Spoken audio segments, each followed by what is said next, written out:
get right, let's get right. Let's get right, let's get right. Let's get right, let's get right. Let's get right, let's get right. Let's get right. Let's get right. You already know what it is, man. It's your boy Dilla T. And this is No Filters. Always appreciate you hitting that like button for me, subscribing to the channel so you don't miss an episode, and sharing this with the world. And of course, family, when you come in, get comfortable. Get you something to eat, get you something to drink, get you something to smoke if that's what you do. Cause you see the title, fam. Woo! Let's get into this here.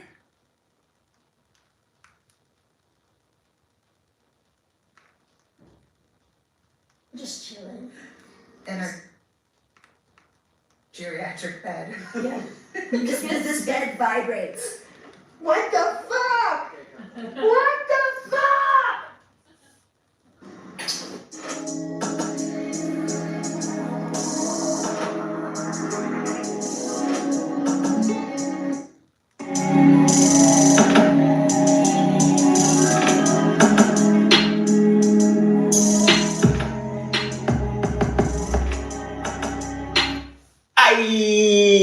What is going on with y'all, man? It is Black Balloon, and I'm coming back with another video, man, so y'all already know what's going on, alright? Now, check this out, y'all. Y'all already know by the title of this video, who we have on the screen. Y'all can pretty much see what we're about to get into. Now, this is a very interesting topic. And it goes back to the video I just did about Wendy Williams. And y'all remember, we were talking about the conservatorship with Wendy. We slightly spoke on Brittany. We talked about it with the whole Tasha K clip, Nicki Minaj, Desiree Perez's daughter, and so on. We're seeing this a lot lately. It's a very big topic, and it's coming back around with Britney Spears. This is some funky ass shit right here, y'all. So on Candace Owens' latest episode, right, she gets to talking about a little bit of Kanye and the Kardashians. She also brings up Britney Spears, and for the first time, maybe ever with Candace Owens, she goes down the Britney Spears conservatorship rabbit hole with the Calvary Church and Lou Taylor, right?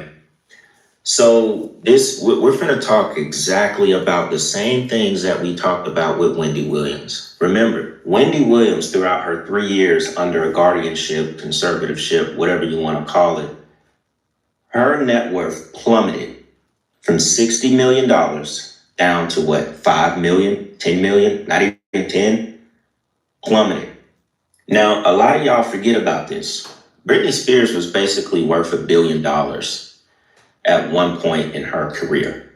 Well, maybe she wasn't worth $1 billion, like as in her own net worth, but just her fragrance line alone, I think they said it made over like $50 billion. She may have been worth maybe 300 million at the peak of her career, but it goes to show you how much money she has actually made the industry. I mean, I think she earned from that Las Vegas residency, she earned almost 200 million from that alone at the peak of her earnings before she went into a conservatorship for how many years? 13 funky ass years. Now, some of y'all might know about this. It's kind of not the entire story, but when Candace Owens talked about it, it started to go viral. And also Britney Spears meeting up with Kim Kardashian just a day after Candace Owens aired that episode has everyone asking what is really going on. The name Lou Taylor is going to be very important to this episode. So if y'all don't know who she is, you know, she was once like the former manager of Britney Spears. Her story is very deep, even all the way down to the security team that worked for Britney Spears and now is the same team working for the Kardashians. So there is a slight connection there. For the first half of this video, we're gonna focus on Britney Spears and Lou Taylor and how they basically set her up. This gives, it's the same thing with Wendy Williams. All of this stuff is to make a person seem crazy to take their money. Britney Spears was worth damn near $1 billion.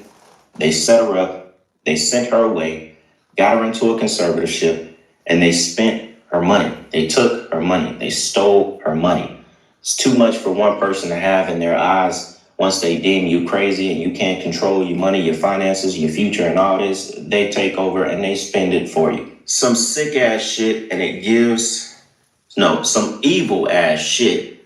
Some of the most evil stuff, and it gives us an insight to why these people are made out to be crazy to the public eye. It's not that they're on drugs, they're doing this and they're doing that. They're actually being forced. It's like a hostile takeover. And these people are doing it for the money, for hundreds of millions of dollars. This is a very, very interesting topic. Deep. There is many layers to it, and we got all the info in this video, just in case y'all not up to speed, all right? With that being said, y'all, let's jump into this first clip from the Candace episode that is her most recent. Check this out. As the Calvary Chapel was also involved in Britney Spears' conservatorship. What?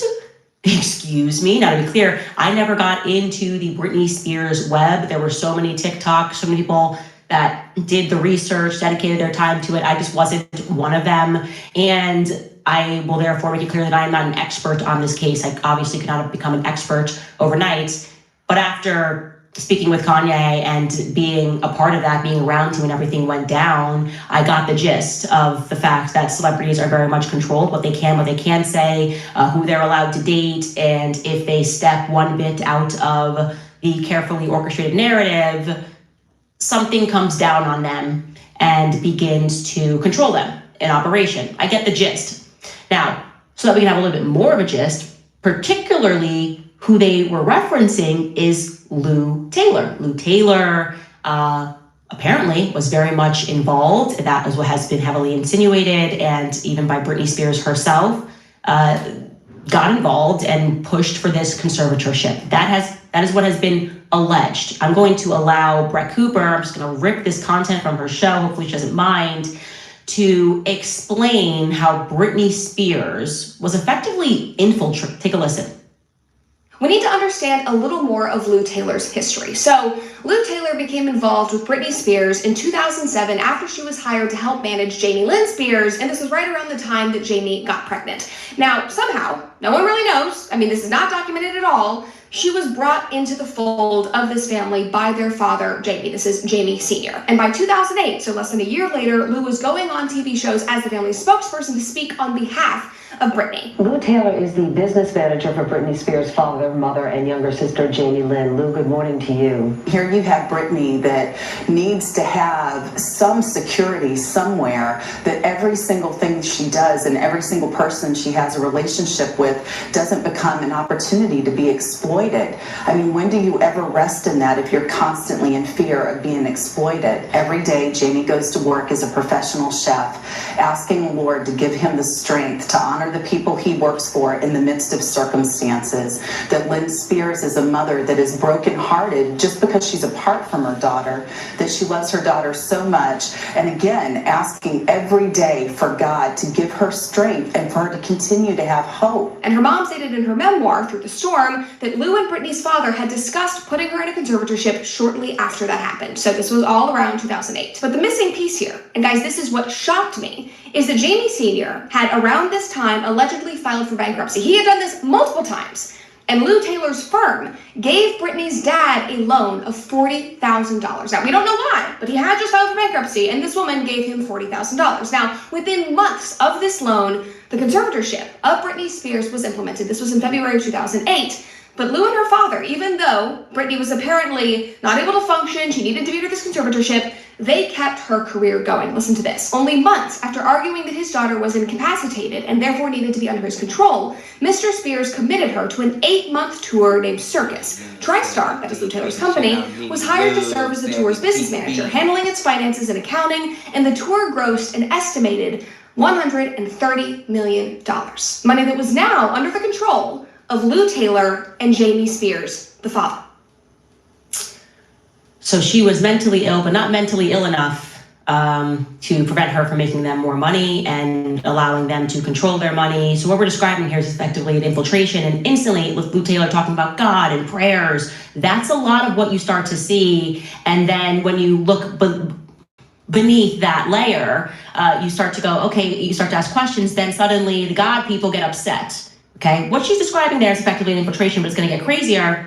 So look, we're going to do the same thing right here. This is what all of this conservatorship stuff is about. Literally just stealing their money, making them look crazy because you go outside of the narrative, you know, like Candace was talking about, like we all know. And we control you completely, and we steal your money. Same thing with Wendy. Britney Spears' peak net worth was estimated, I've seen like 200, 300, 400 million on different articles. So we'll say she was worth around 200 to 300 million at one point. Woo.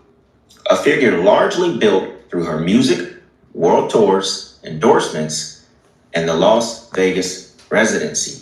And obviously her perfume. Her net worth fluctuated significantly due to the 13-year conservatorship, which was terminated in 2021. They basically had this girl locked up for 13 years, and a lot of people don't even believe that's the real Britney Spears. And I'm also going to show you something that's a little interesting as well, which was an Instagram post she made about TriStar and Lou Taylor and how they tried to kill her. And she actually said they did kill her. I just thought it was weird, but we'll get there in a second. So it says by now, 2024 to 2025, she is only worth $60 to $70 million. So they were able to basically gobble up hundreds of millions from Britney Spears. And now she is only worth approximately $60 million. And I'm pretty sure it was more. I think they got a lot more money from her than the internet knows, than these celebrity net worth articles know. I think they got a lot more. I mean, if her perfume line made over $1 billion, there's no way in hell she was only worth 200 million. She had to be very close to being a billionaire herself.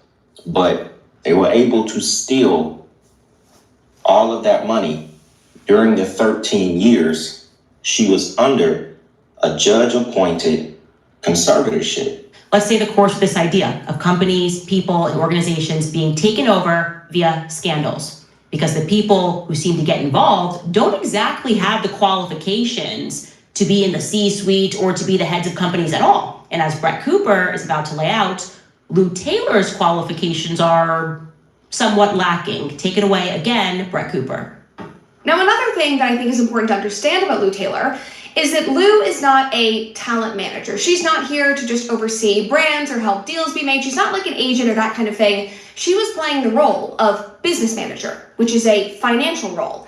Even though Lou Taylor had no financial background, she was not even an accountant. And most business managers, my business manager, is an accountant. Lou Taylor actually started her career in a church working alongside her husband, who at the time was a pastor at Calvary Church in Brentwood, California. And interestingly enough, according to financial documents that are in the public domain, Jamie Sr. was giving 10% of his income that he was making off of Britney Spears from the conservatorship to the church where Lou Taylor's husband was a pastor. Read this. Mr. Spears at times gave 10% of his conservatorship income to the Taylors' Calvary Chapel, Brentwood, a practice known as tithing, according to a 2010 financial document. Mr. Spears gave tens of thousands of dollars in 1 year alone to the church, which is about 500 miles away from where he lives in Louisiana. Now, obviously, since then, all of this information has come out, and Brittany has now accused Lou of playing a major role in her exploitation, and even though Lou denies all of this and continues to deny everything through emails obtained through Britney's trials, it is clear that in some way, Lou was involved. This is from the LA Times. Britney Spears' lawyer, emails show ex-business manager helped set up conservatorship. And in recent years, Britney has even gone so far as to accuse her father and Lou of allegedly having an affair and unlawfully using her money to fund trips of their own. This headline from Daily Mail reads, Britney Spears accuses dad Jamie of having an affair with her ex-business manager Lou Taylor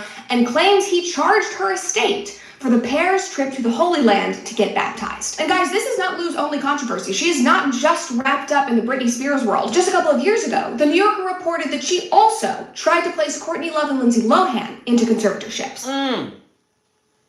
Oh, we're going to get there because as I started following the Calvary Church again, suddenly involved, and that part that she's mentioning about the tithing, since I put onto my Instagram stories that what is this? You're telling me that this woman, Lou Taylor, also was involved in Calvary Church and I was not paying attention to anything that was going on with Britney Spears at all. And I've arrived at this same conclusion that there's some sort of an infiltration that seems to be happening with Calvary chapels. And here's where we are. That's ridiculous. This can't be a coincidence. There can't be this many people that are having this experience and have this much scandal involving this church. This doesn't make sense to me. Well, I put this up on my stories this morning and 2 other people reached out to me who worked with Lou Taylor and described exactly what she's referring to, this system of tithing that Lou Taylor makes them set 10% has to go to the church if they want to be blessed. I'm not kidding. 10% has to go to the church if they want God to bless them. This is why they should do this. And then also directing them to invest in other companies without necessarily revealing that they're involved in those other companies and that God will bless them and they'll pray over them. What is happening? How can there be this many Calvary Chapel scandals and stories? She also mentioned Lindsay Lohan. She's not lying there. Well-loved teenager, fantastic actress who didn't love Parent Trap when they were growing up and then somehow became addicted to drugs. Suddenly her dad, Michael Lohan, you might not remember this, but he got in front of a mic speaking to the press and called out Lou Taylor. Take a listen. When Lindsay was supposed to go into Morningstar Rehab, they started to reconstruct everything there for Lindsay to accommodate her. Sean Chapman Holly, Sean and Lou Taylor leaked that to the press because they wanted Lindsay to get out sooner and have her in UCLA so she wouldn't spend much time in a rehab. They're destroying my daughter's life. I'm praying that Dina finally gets on the same page with me and does something about this.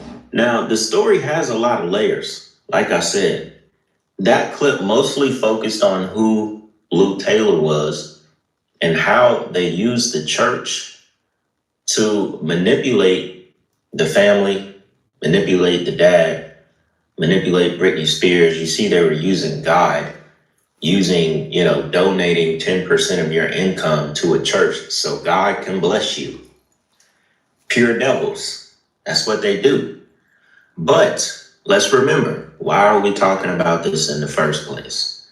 Well, Britney Spears, like that little small clip I showed in the very beginning of the video, she linked up with the Kardashians after Candace Owens dropped that episode. So her fans are like, oh, they think this is dangerous for Britney because obviously, Lou Taylor, the woman who basically orchestrated her conservatorship and who Britney Spears' dad was actually obsessed with, according to her, she is still in cahoots with the Kardashians. In fact, she was at Kris Jenner's 70th birthday party at Jeff Bezos' house. What? So they're very much so involved. A lot of people was like, this relationship came out of nowhere with them having Britney around. But there was actually a small connection between Khloe and Britney back in 2012 when they both did the show X Factor. Now, this article says Taylor is said to have been one of the architects of the pop star's conservatorship, and we're talking about Lou Taylor, and thus became a target of the Free Britney movement, though she claims to have had no role whatsoever in the creation of the legal arrangement. So remember, they basically set this up for her father and Lou Taylor to have control of her life after the mental breakdown she had back in 2008.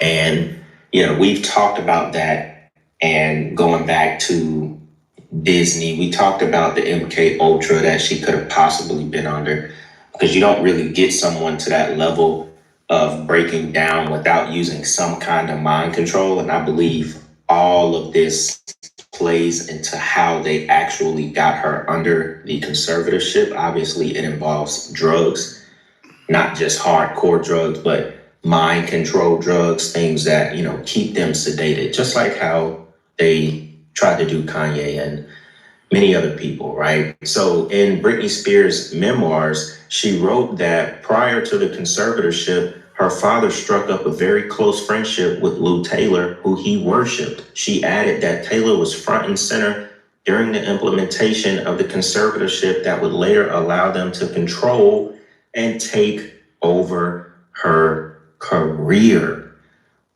So that is why we're at the point we're at in this video. Now I have another clip that I thought was very interesting, and it just goes into more of the connections. Like I said, there are a lot of layers to this rabbit hole, y'all. Check this out. This sounds like a very scary syndicate, in my opinion, so I don't want to put anybody at risk.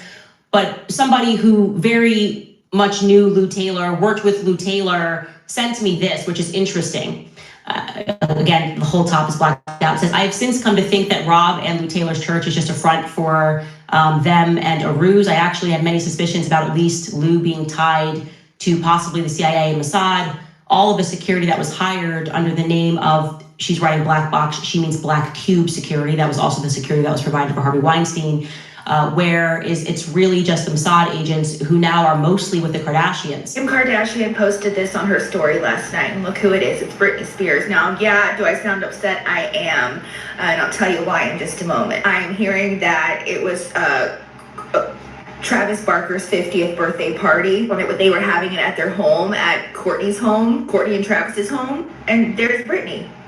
What? Sorry, I'm really upset. And I'm going to tell you why. And I'm sorry if I sound like a broken record, but this to me is really, really shocking. Because you'd think Britney would know. Does she not know? The Kardashians and the Jenner family are still intertwined with Lou Taylor. Lou Taylor is the CEO of TriStar Sports and Entertainment. Stay with me here. And many, many moons ago, Lou Taylor was the spokesperson for the Spears family. Not Britney, but her dad, her mom, and her sister. And this is one of the nights that Britney Spears was 5150. Didn't look at her. It is alleged, and I have to say this, that she was the mastermind behind coaxing and helping Jamie put Britney Spears into a 13-year illegal conservatorship. Here's Lou Taylor, here's Robin Greenhill. Robin Greenhill's her assistant. Here's Jamie, here's Jamie Lynn, and here's Dina Lopol, a lawyer who's also BFFs. They're all fucking corrupt. I'm sorry, excuse my language. Back in 2023, Britney briefly had this up on her Instagram post. TriStar, a week before they sent her away to a facility for almost 6 months against her will, where that totally just broke her down. I don't believe Britney was the same after she ever got out of that facility. TriStar invited me to their offices. So nice with her. We're here to make you feel special. Had lunch with Lou Taylor and Robin Greenhill. They said, Britney, look at your picture on the wall. Those same bitches killed me a week later. My dad worshipped those two women, would have done anything they asked him of. I think they were trying to kill me. I still to this very day believe that's exactly what they were trying to do. But not a damn thing was wrong with me, and I didn't die. Lived through it all, and I remember all of it. I will sue the shit out of TriStar. They all got away with it, and I'm here to warn them every day of my precious fucking life. That was deleted, okay? And not only do they work with Lou Taylor, Eden Yemeni, or however you say his fucking name, is their bodyguard, okay? I wonder if he was there last night, or whenever these pictures were taken. I wonder if Britney saw this. Eden Yemeni used to be Britney Spears' bodyguard for a very, very long time. And you remember the night that she came out to announce the second year of the Vegas residency, and she stood up and she signed a couple autographs and she walked straight to her car? That's right before they sent her to the facility. Look who was there. Eden Yemeni. He's also been accused of helping bug Britney Spears' bedroom and stuff to keep surveillance on her. Yeah, the same guy who works for the Kardashians and the Jenners. There he is behind Kim K. Just a couple days ago. Britney canoodling with the people that still work side by side with Lou Taylor and Eden Yemeni? Are you kidding me? Now, what you got there was more connections about the Kardashians, about Britney Spears, Lou Taylor, and how Britney Spears was actually, put into the conservatorship. Now, the email I thought was very important that Candace Owens was reading right when I cut the clip when she said the Kardashians. Notice whoever sent her that email, they were on point. And it's crazy that I found the clip that just got done showing, because the girl pointed out the security guard who looks like a Mossad agent, and she pointed out that same security guard was Britney Spears' main security guard, and he's now the main security guard for the Kardashians. He was just behind Kim Kardashian a couple days ago. Like, he works for them now. And whoever that person was in that email said that they believe Lou Taylor has ties to the CIA or the Mossad, and that the same security that she used for Britney, who was also the same security for Harvey Weinstein, were Mossad agents who are now with the Kardashians. And it just so happened that I was able to find that clip of the girl who pointed out the security guard, one of the main guys who was once Britney's and now Kim's. So I have to pat myself on the back for actually finding that clip, because the thing is, I didn't find them together. I heard one of them, and then I was on the hunt, and I was like, oh shit, I just tied it together by mistake. But that's why I said this story has a lot of layers to it, but everything is connected. Who would have thought Britney Spears' conservatorship and the people who were behind it, who in that email, if you pause the email and read all of it, it goes to show you that Lou Taylor and the other guy were basically like taught how to use the church to basically manipulate people, to basically get money. It's all a scam. It's all a scam. And like Candace said in that other clip, where it wasn't just Britney Spears. She also tried to put Lindsay Lohan and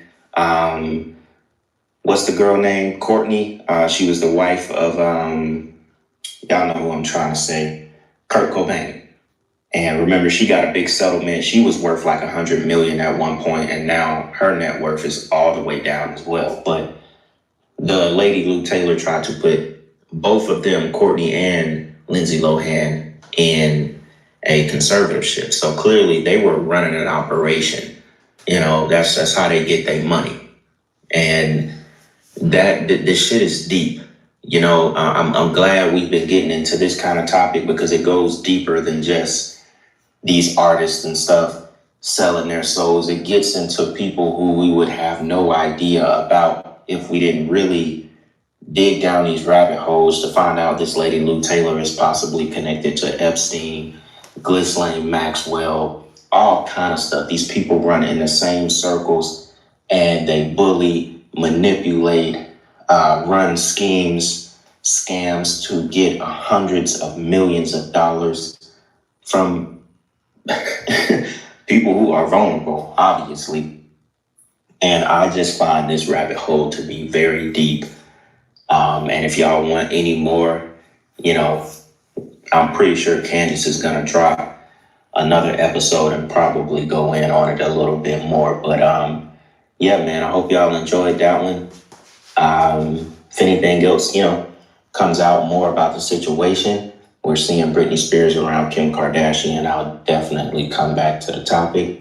Let me know what y'all think about this one, man. Run the likes up on this one, man. We need 2,000 likes on this video. Plus, I've dropped every single day this month, and I'm not gonna stop. So with that being said, y'all, it's Black Balloon, and I'm gonna see y'all soon, all right? I'm out. What's with the ski mask? It's my alter ego, so just, you know, it was a gift from Ohio State, so yeah, why not? Does your alter ego have a name? Yeah. What is it? I can't tell you.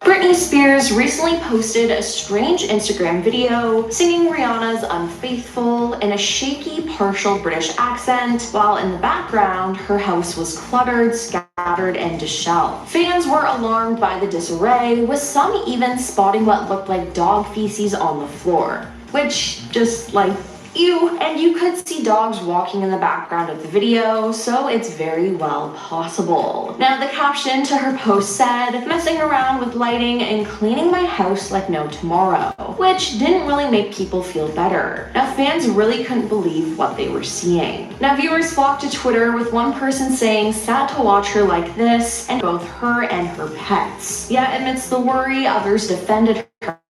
People need to realize Britney Spears is trolling us, lol. She's giving us 2007 and 2025, wrote one fan, pushing back against the drama. She doesn't want society's approval, we effed her over, they said. Now, not long after, another clip surfaced, this time from a boat. Britney, clad in a green bikini, dances to her ex Justin Timberlake's Carry Out as ocean waves were seen behind her. But then she switches into a strange accent again, calling herself a nerd and joking with a guide. Me and this man are out here in the water, look at us. Now, it was mainly the fact that she was listening to her ex's song that got to people, as Britney recently opened up about how terrible she was treated by Justin in her memoir. She exposed a lot of things that the people didn't know about that really hurt her, so the song choice concerned fans, and I know I was definitely confused by it. Not to mention, there was also once a video where she was dancing around her house with knives. Now, authorities performed a wellness check on her after fans expressed concern over her, and she posted a video on Instagram writing in the caption, "I started playing in the kitchen with knives today." She then added that her fans shouldn't worry and that they weren't real knives, and she posted again later saying, "I know I spooked everyone with the last post, but these are fake knives that my team rented from Hand Prop Shop in LA." She wrote in the Instagram caption beneath another dance video, "These are not real knives, no one needs to worry or call the police. I'm trying to imitate one of my favorite performers, Shakira, a performance I was inspired by. Cheers to us bad girls who aren't afraid to push boundaries and take risks," she said. Now, these videos she's been posting are being interpreted in different ways. To some, they're signs of lingering scars from her 13-year conservatorship, evidence of someone still trying to heal from years of control and public scrutiny. Now, to others, they're proof of her newfound freedom, messy, unpredictable, but authentically hers. Now, it's important to note, though, that Britney has also turned to creative outlets, reminding fans that she's writing 2 fiction novels. She's called it the best therapy she could ask for, especially after feeling spiritually disconnected and betrayed by people closest to her. So, should we be worried for her or let her enjoy her fun? I guess that's up to you to decide. You better shut it up in here. Man, hit that like button, subscribe right now. You know you ain't heard your boy Dilla T and my Britney fans. Spears recently... And this is truly no filter. Let me tell you something, man. This is sad. That girl ain't do nothing to nobody, and how they just did that girl like that. Took her money.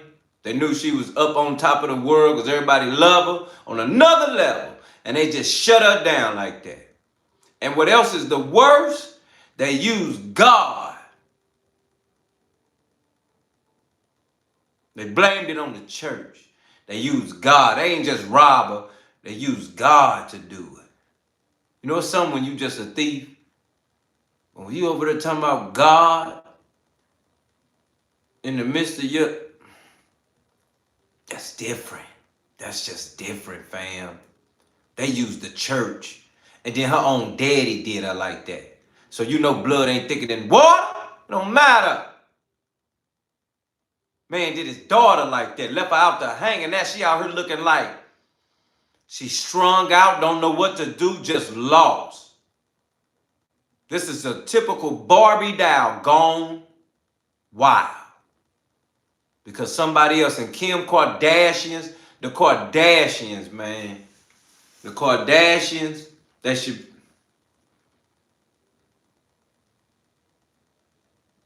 And this is sad because this is true. You can say this alleged, whatever. No, this is real. We read in between the lines. Them girls did her like that. Kim Kardashian, a part of that church, the whole family is.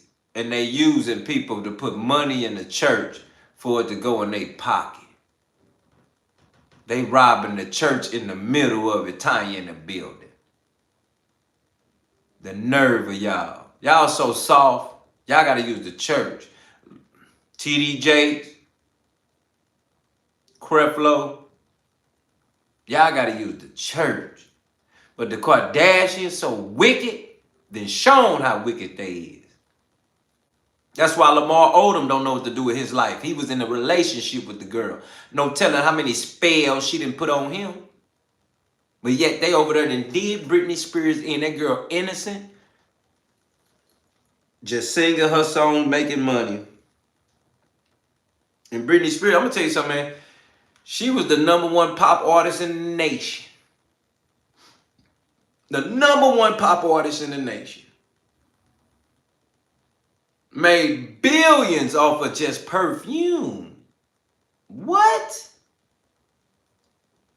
And what I don't get is, why would y'all try to rob her instead of just get money with her?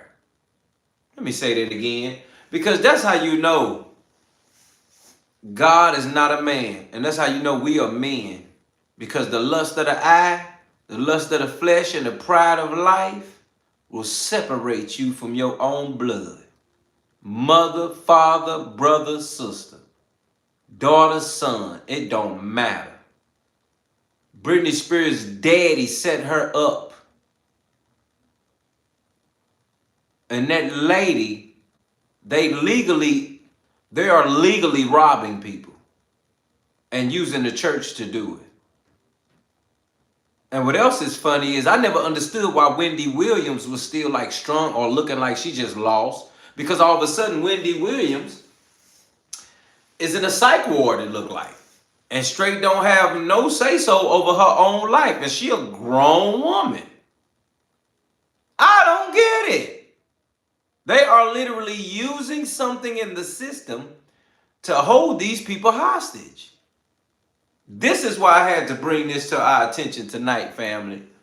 Because this is very important for you to understand what level of going on in the world.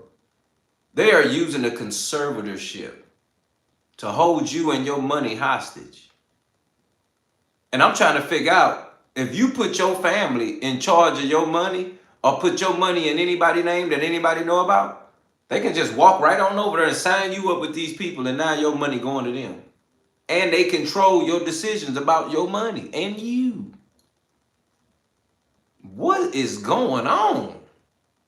And I'm like, I'm from the hood. Ain't no way somebody just gonna sign me up and my millions and my money and my hard earned taken away from my entire family that I'm feeding. First of all, I got millions, billions, and I'm feeding my whole family. And you telling me all of a sudden somebody finna pull up like, or my daddy or my mama finna pull up like, yeah, we finna just sign you up with a conservatorship. No offense. No offense. For real, listen to me when I say no offense. But in the hood, that ain't happening.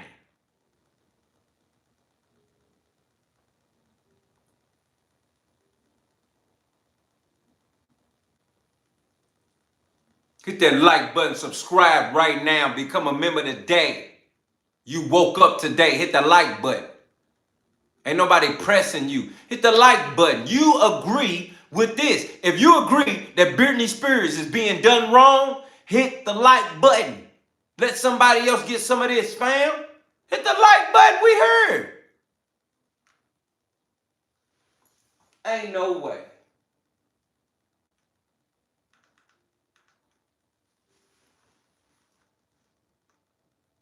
I love Wendy Williams.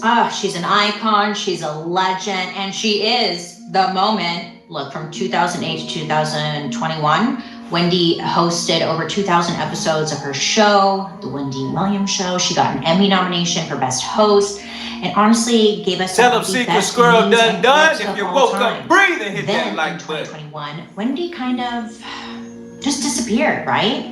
No one really knew what was going on. It was all speculation. And then it was like she was dealing with health problems, and it was sad. It was like, what's going on? Where's Wendy? But we all kind of knew like something was happening. The show officially ended in 2022 with no updates about Wendy. And then in February of 2024, it was announced that Wendy had been diagnosed with dementia and aphasia. And I think sadly, a lot of us realized we'd probably never hear from Wendy again. Oh, it was just so sad. But then a few weeks later, there was another announcement. There was going to be a documentary about Wendy. And on top of that, she was going to be the executive producer. So this was supposed to give us an update on what's really been going on with her. If you watched, did you watch? Oh, who approved that? Who approved that? Because it was one of the saddest documentaries ever. I couldn't even watch it. It was just like, this shouldn't have even been put out. The documentary featured her health problems, her alleged alcoholism, her financial issues, which made the fans think like, okay, I guess Wendy wanted people to know about this, or at least she was okay with it. I don't know. Well, almost immediately, her family and friends started speaking out against this documentary. They called it abusive and said that Wendy's medical conditions made it impossible for her to have actually agreed to the show. Well, it turns out Wendy was under something called a conservatorship. A conservatorship is a legal arrangement where one person is appointed by a court to handle personal and/or business decisions for another. Some states call it a guardianship. Others save the term guardian for minor children. Point being that it's a big deal to be under conservatorship or guardianship because you've been stripped of the right to make certain decisions for yourself. Now, this was allegedly to help her manage her life and money in this difficult time. But a lot of fans, myself included, were left wondering, like, is she okay? Who's really calling the shots for Miss Wendy? And is she in trouble? It seems like we only hear about conservatorships when it comes to celebrities. But after I did some digging, it turns out it's way more common than we think. So let's talk about it, shall we? Welcome to the dark history of conservatorships.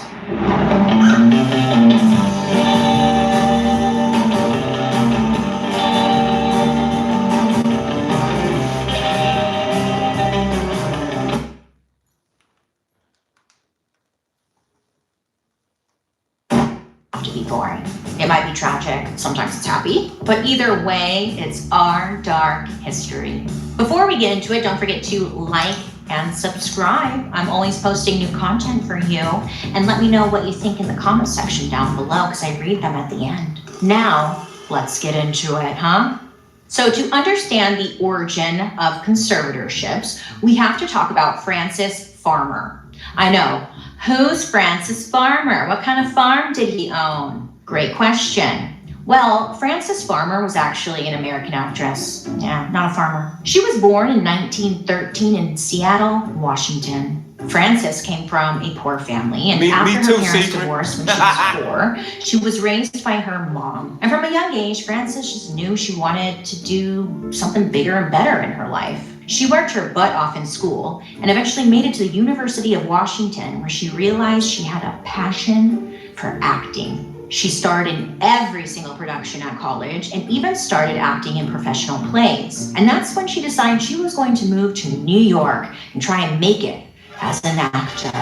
So she goes and she auditions for anything and everything she can get into. And all her hustling pays off. She manages to land a movie deal with Paramount Pictures.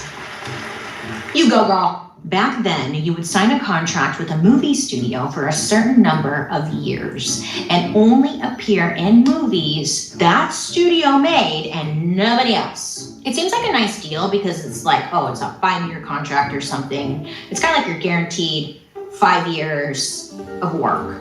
It seems like a sweet deal. But, the truth was, studios had a reputation for being extremely controlling with their actors and actresses. Rumor has it they still actually do this. I read it somewhere, so it must be true. But I heard they do this, like Marvel will do this, where you can, you'll sign a deal and you are agreeing to doing like X amount of Marvel movies and you can't work for anybody else, you know? But I could be lying, but I think it's true. Anyway, what I'm getting at is, okay, great. So it's 1936, and it was a big year for Frances. She got her studio deal, and she made her very first movie, and she ended up marrying another up-and-coming actor named Leif Erikson. I know, I was like, could you imagine? Like, this is my husband, Leif. Leif. Leif? It's just Leif. I don't know. Let me know your thoughts on Leif. I just imagine like you're being like sexual and stuff. You're like, oh baby, give it to me, you know? But you're like, oh, Leif, do me right, Leif. That was my takeaway from the story, Leif, I know. Anyhow, so they get married. And to be honest, the marriage wasn't really about love, let's say. Frances was smart, and she knew that getting married to another actor on the rise was like good PR, okay? So their marriage was more of like a professional partnership behind closed doors. And I guess it worked because her next two movies did really well. Then in 1936, Frances Farmer starred in an Oscar-winning movie called Come and Get It. And this made her an it girl overnight. Over the next few years, Frances had a little more trouble getting ahead of her reputation. She was still working a ton, doing plays, hit movies, but there were rumors going around about her being difficult to work with. And let me tell you, in the industry, once you get the label difficult to work with, it's like game over. It's so annoying. Frances became known as a little bit of a rebel because she would stand up for herself and she had opinions.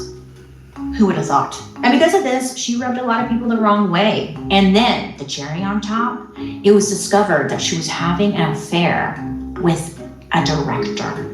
I'm not judging, but everyone else was. Now, because her husband with the fantastic name Leif was a famous actor, their marriage gets thrown into the spotlight. So of course, you know, the media is reporting on this, and who are they gonna side with? Not her, she's having an affair. They're gonna go with Leif, right? So everyone's loving Leif. And this is when people really start to say very nasty and hurtful things about Frances behind her back. Hi, sorry for the jump scare. I'm out of town. I went hiking today. Isn't that nuts? Anyways, how are you?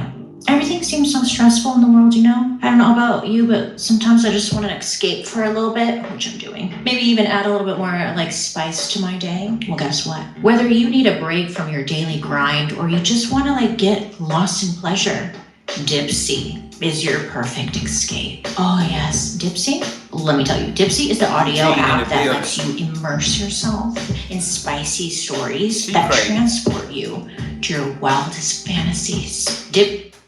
Cause she knows she crazy. Time in years. She was unemployed and no studios or directors wanted to hire her because of her reputation.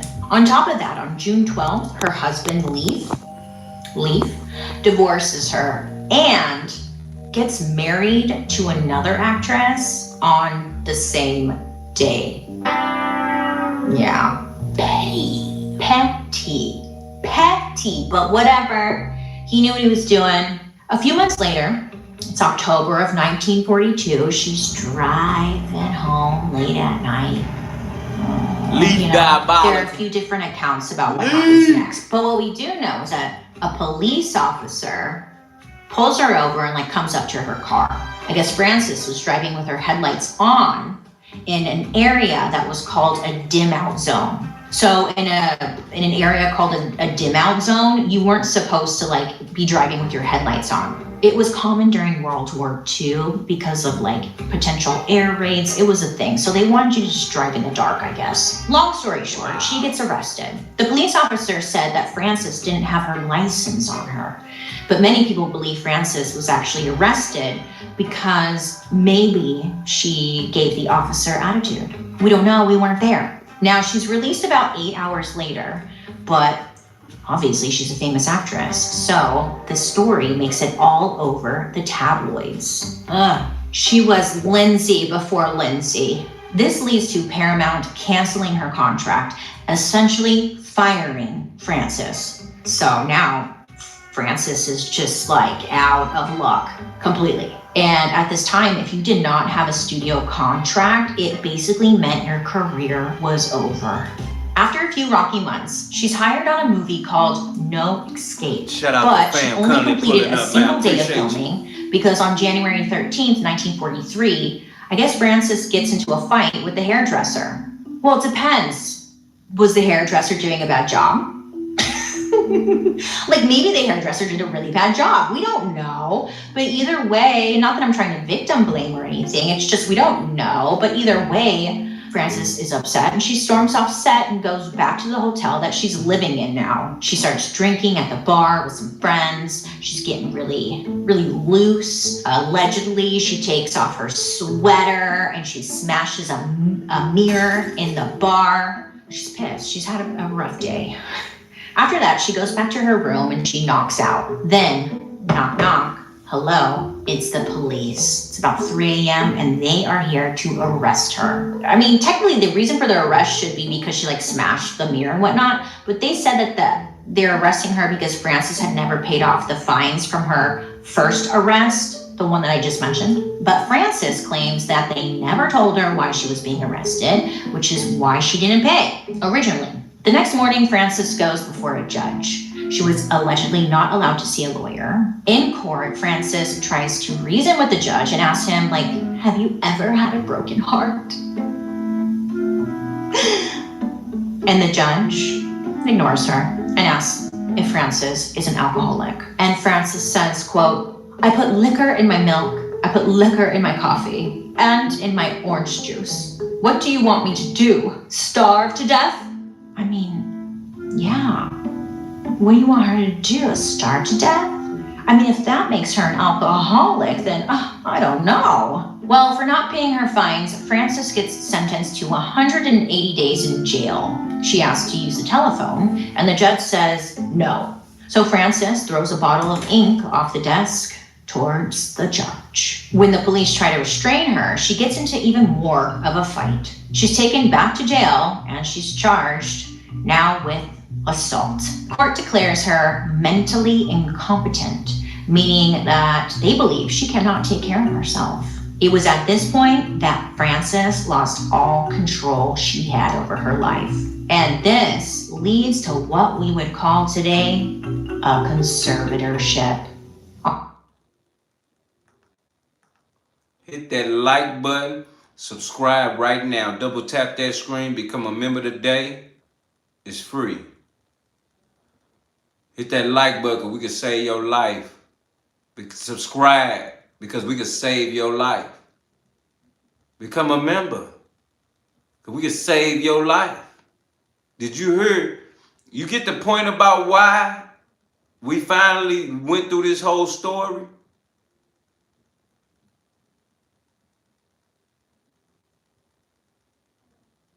This is the reason why we went through the whole story. Because now you have found out where the conservatorship was born, how it was started, what year did it begin, the reason why conservatorship exists today. And shout out to fam for giving us the story about that situation with that woman, because think about it. She was just being drunk and acting ignorant because of what she went through. She wasn't messed up in the head. She wasn't towed up mentally. She just went through something and was drinking about it because of what she went through. And the fact that she behaved like that in front of the law locked her up for 180 some days and still said that she cannot call shots for herself. She can't make decisions for herself. And that's when it was born. And this is the same exact situation that Britney Spears, Wendy Williams, Lindsay Lohan, and others have been through.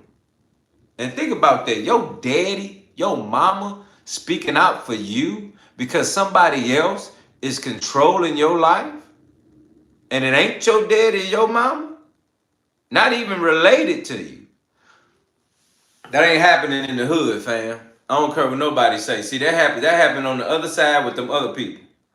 That ain't happening in the hood. Ain't nobody coming through there talking about they signing nothing. You not even coming through the hood getting nobody EBT card. You ain't signing nothing. You understand me?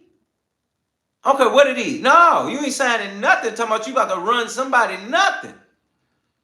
You about to get ran up out of here with everything, with these hands, and then we come in with leg. Ain't no way, fam. What? That's why some of this be crazy to hear about, but some of it be a little entertaining too. Cause I'm like, oh, look at them, look at, you know, and they be in the hood just laughing, be like, look at this stupid mother, look, no, man, no, man, no, look at this dumb mother, no, look at it, no, just look at it, just look.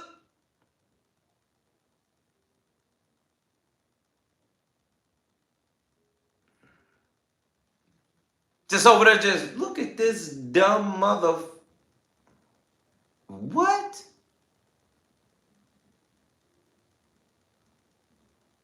That ain't happening in the hood. Ain't nobody coming through there taking nobody millions. And you dang sure ain't signing nobody's name on nothing. And ain't nobody daddy and mama even getting the opportunity to play me or play us in the hood. Because we're going to call that like it is early. We're going to see it for what it is. Because I know my daddy and I know my mama.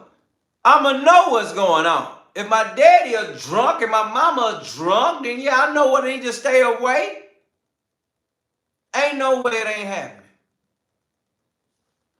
Ooh, you better get an understanding of what's real and what's going on. I pressed play and I said, hold up, because I wanted you to realize the realness of the situation.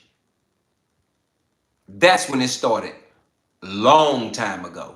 So guardianship, conservatorship is a real thing that really happened and that really was created back then. So I wanted you all to understand, even in the midst of that, this is the real situation that's going on right here.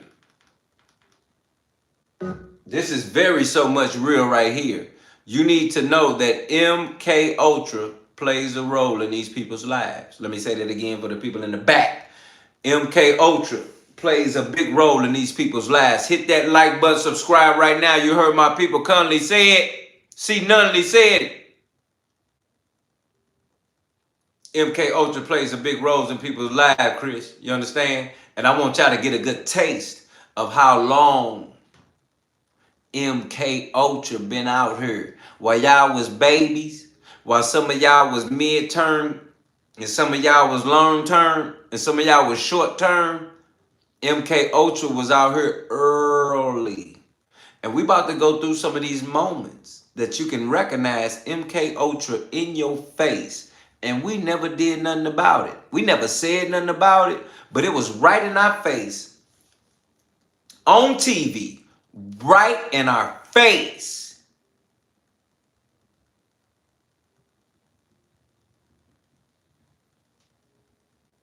Hit that like button, subscribe right now. Matter of fact, I need 5 more likes right now. I need 5 more likes right now so I can press play. I need 5 more likes right now so I can press play. I need 5 more likes right now so I can press play. I need people to know, hit that like button because we woke up today, Lord. I need 5 more likes right now so we can press play. So we can make sure we hear. 5 more likes so we can press play so we can get active. Let's get active. Hit your drink. Hit your eating. Hit your smoke if that's what you're doing. 5 more likes, fam.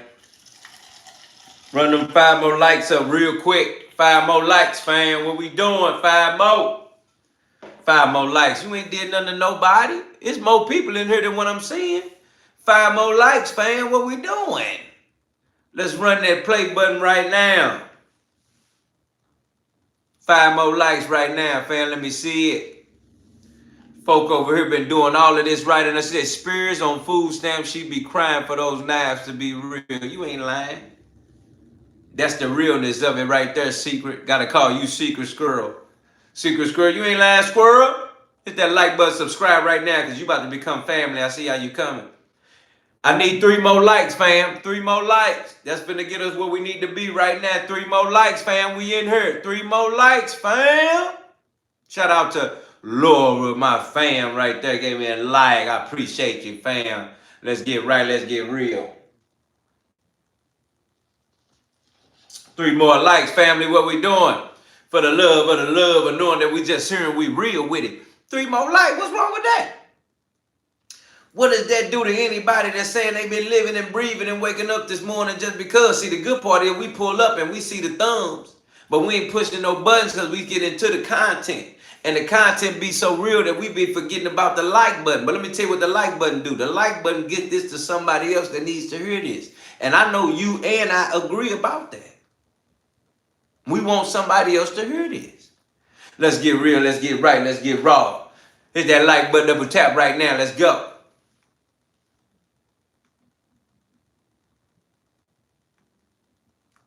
Put emotions and business aside. You have to separate the two, and you don't know how to do that. So that's where I come in, and I keep your emotions, and I deal with your emotions over here. But when it comes time for business, I implement what you told me on the emotion side into handling it in a professional manner, because sometimes it's hard for you to be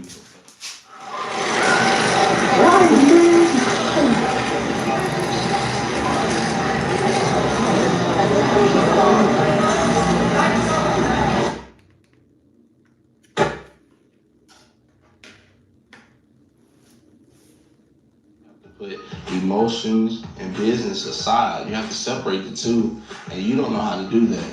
So that's where I come in, and I keep your emotions, and I deal with your emotions over here. But when it comes time for business, I implement what you told me on the emotion side into handling it in a professional manner, because sometimes it's hard for you to be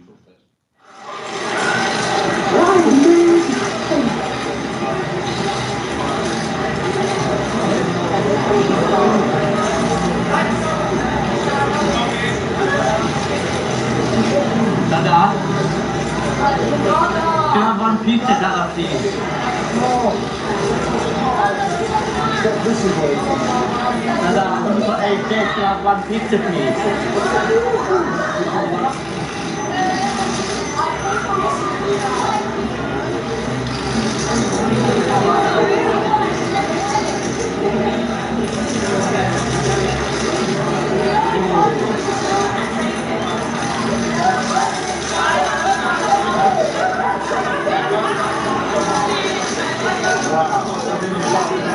Boys, this back up that motorway and get stopped.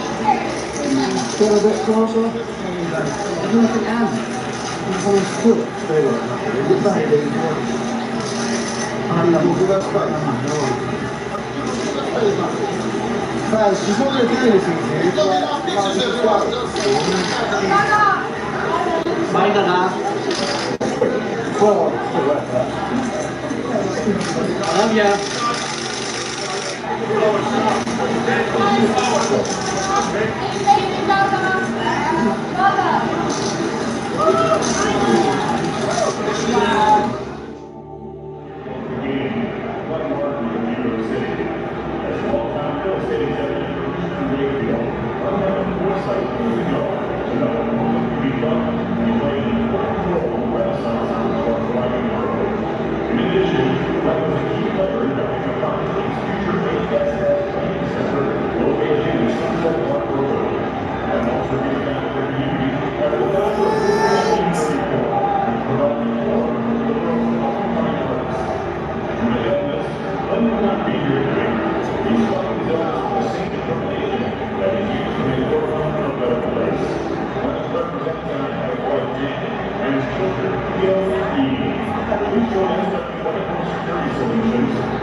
You know, on the backside, ZELLE Thomas. But it's just going to be, you know, they're going to give it a run, but, you know, it's just going to be hard to beat the Cavs right now. Yeah, I got to go with the majority. You know, they're on a mission right now. You know, I guess they want to show the public that Last year wasn't a fluke for us. You know, we're here, we're for real, and we're for real too. Speaking of showing us, 2 Chainz, you got a shot, 2 Chainz? You got a shot, let me see that shot, dog. Speaking of showing us, trap now. Got a shot, speaking of showing us, 2 Chainz, you got speaking of showing us, 2 Chainz, you got a shot, 2 Chainz? Got a shot, let me see that shot, dog.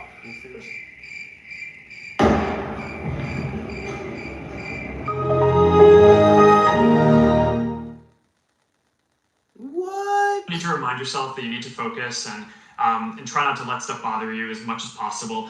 But it is going to bother you because you're human, and I was human. I am human still. But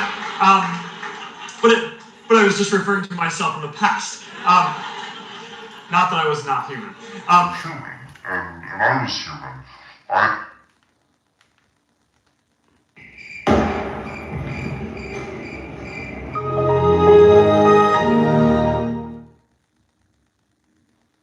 You need to remind yourself that you need to focus and try not to let stuff bother you as much as possible. But it is going to bother you because you're human, and I was human. I am human still. But I was just referring to myself in the past. Not that I was not human. Human, Still.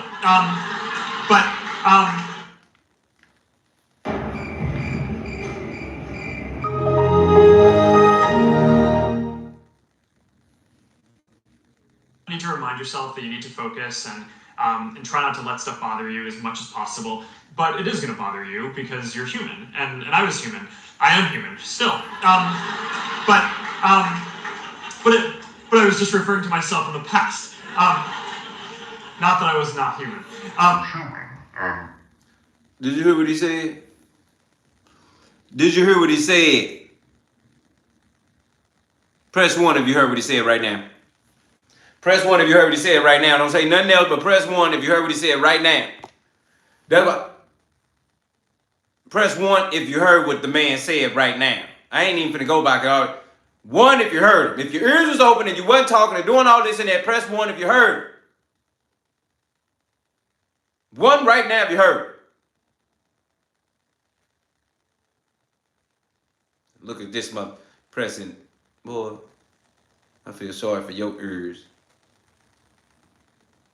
Press 1 if you heard her.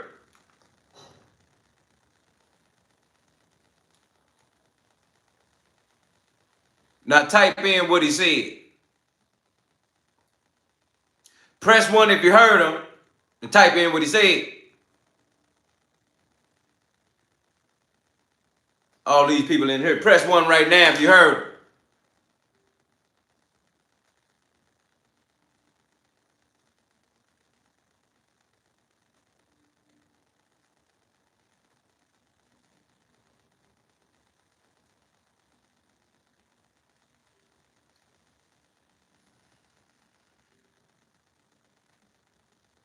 Tracy Stevens in the building. Let me tell you something. See, I gotta ask y'all that for a reason. I gotta ask you that because this is how fast things go right past our eyes and past our ears. And they be right in front of our face. No, hear me, because I wanna smack the skin off of his face. But let me tell you something. This is why I said press 1. Because I wanted to know how fast this white man talking that quick, that fast, that articulate, that quick, that Candace Owens, that quick old spit, that old job, quick old fill out an interview real fast, gotta be qualified, real quick, oh my God, get it right, real quick talk. But see, that quick talk you just found out he said that he ain't human.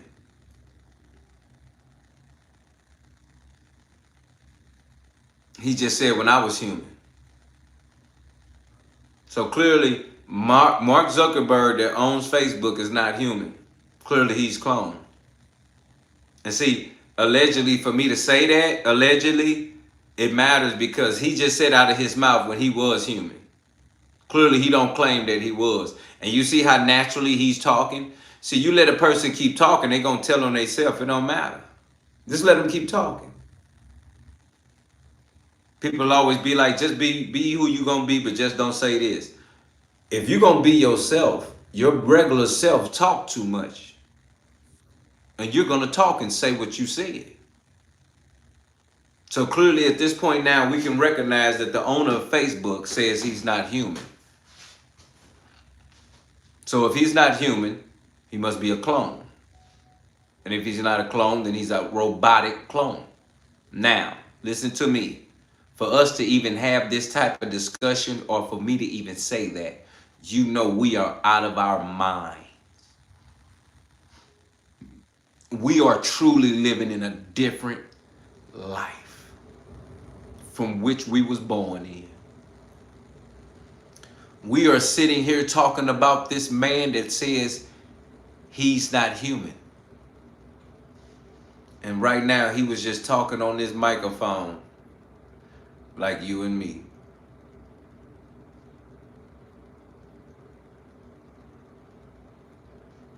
So when they talked about the Twilight Zone coming, it's here. It's here. Because we are literally having this conversation. And this is crazy. Let me bring it back for family right now. It says, let's replay it. Let me replay it for family so he can hear it. Hit that like button, double tap that. No, I ain't doing that. Hold up. No, I ain't doing that. No, I ain't doing that. I need 5 likes right now. I need 5 likes right now for me to press play. Because that ain't cool, fam. Fam come in here, rock with me, jam with me. But don't nobody hit the thumbs. I don't get it, fam. And then I say that so we can get this to other people. Ain't no likes getting me no... I ain't get paid about no likes. I'm trying to reach out to the world. And if you family and you care, you'll hit that like button so we can reach out to your people. Because you damn sure ain't telling them. So I need you to hit the like button so we can just get to them. It can just hop, skip to them. Because ain't no way, man. These people under heavy MK Ultra gang and y'all sitting there acting like y'all don't get what I'm saying. Let's go, man. 2 Chainz stuck. That man is stuck on camera. And you know what else funny? The people that are around him know that he's on MK Ultra because none of them said nothing to him. They let him be stuck right there. Those people are familiar of what was going on because they have been in the camera for years, over 10 years. They know what's going on. And I'm tired of black people that's involved with this acting like they don't know what's happening, but ain't nobody saying nothing to him.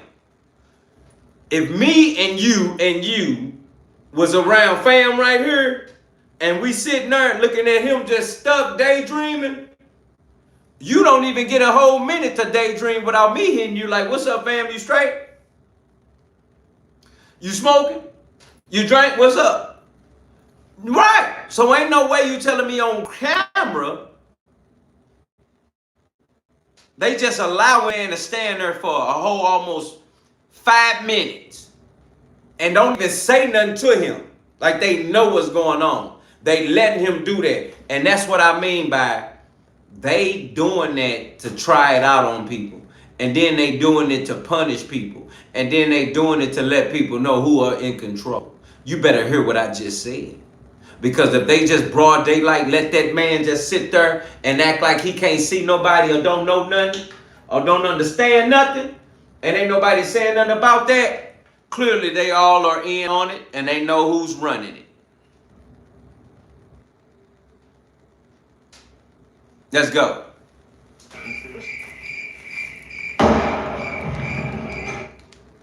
Look how long he was there. Let's start right here. You know, on the backside, ZELLE Thomas. But it's just going to be, you know, they're going to give it a run, but, you know, it's just going to be hard to beat the Cavs right now. I got to go with the majority. You know, they're look how long they talking. They're not even looking at him. Last year wasn't a fluke for us. You know, we're here, we're for real, we're for real people. Speaking of showing us, 2 Chainz, you got a shot, 2 Chainz? You got a shot, let me see that shot, dog. Speaking of showing us, got a shot. Speaking of showing us, 2 Chainz, speaking of showing us. Let me see that shot, dog.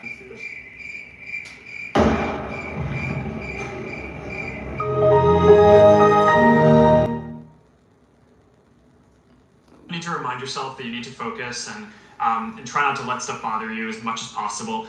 But it is going to bother you because you're human, and I was human. I am human still. But I was just referring to myself in the past. Not that I was not human. Human, and I was human. I am human still. Now look who we looking at. Now look at it. Look at it. Look at it right there. Look at the people that's laughing. Look at them. Ain't none of them from the hood. Ain't none of them from the hood.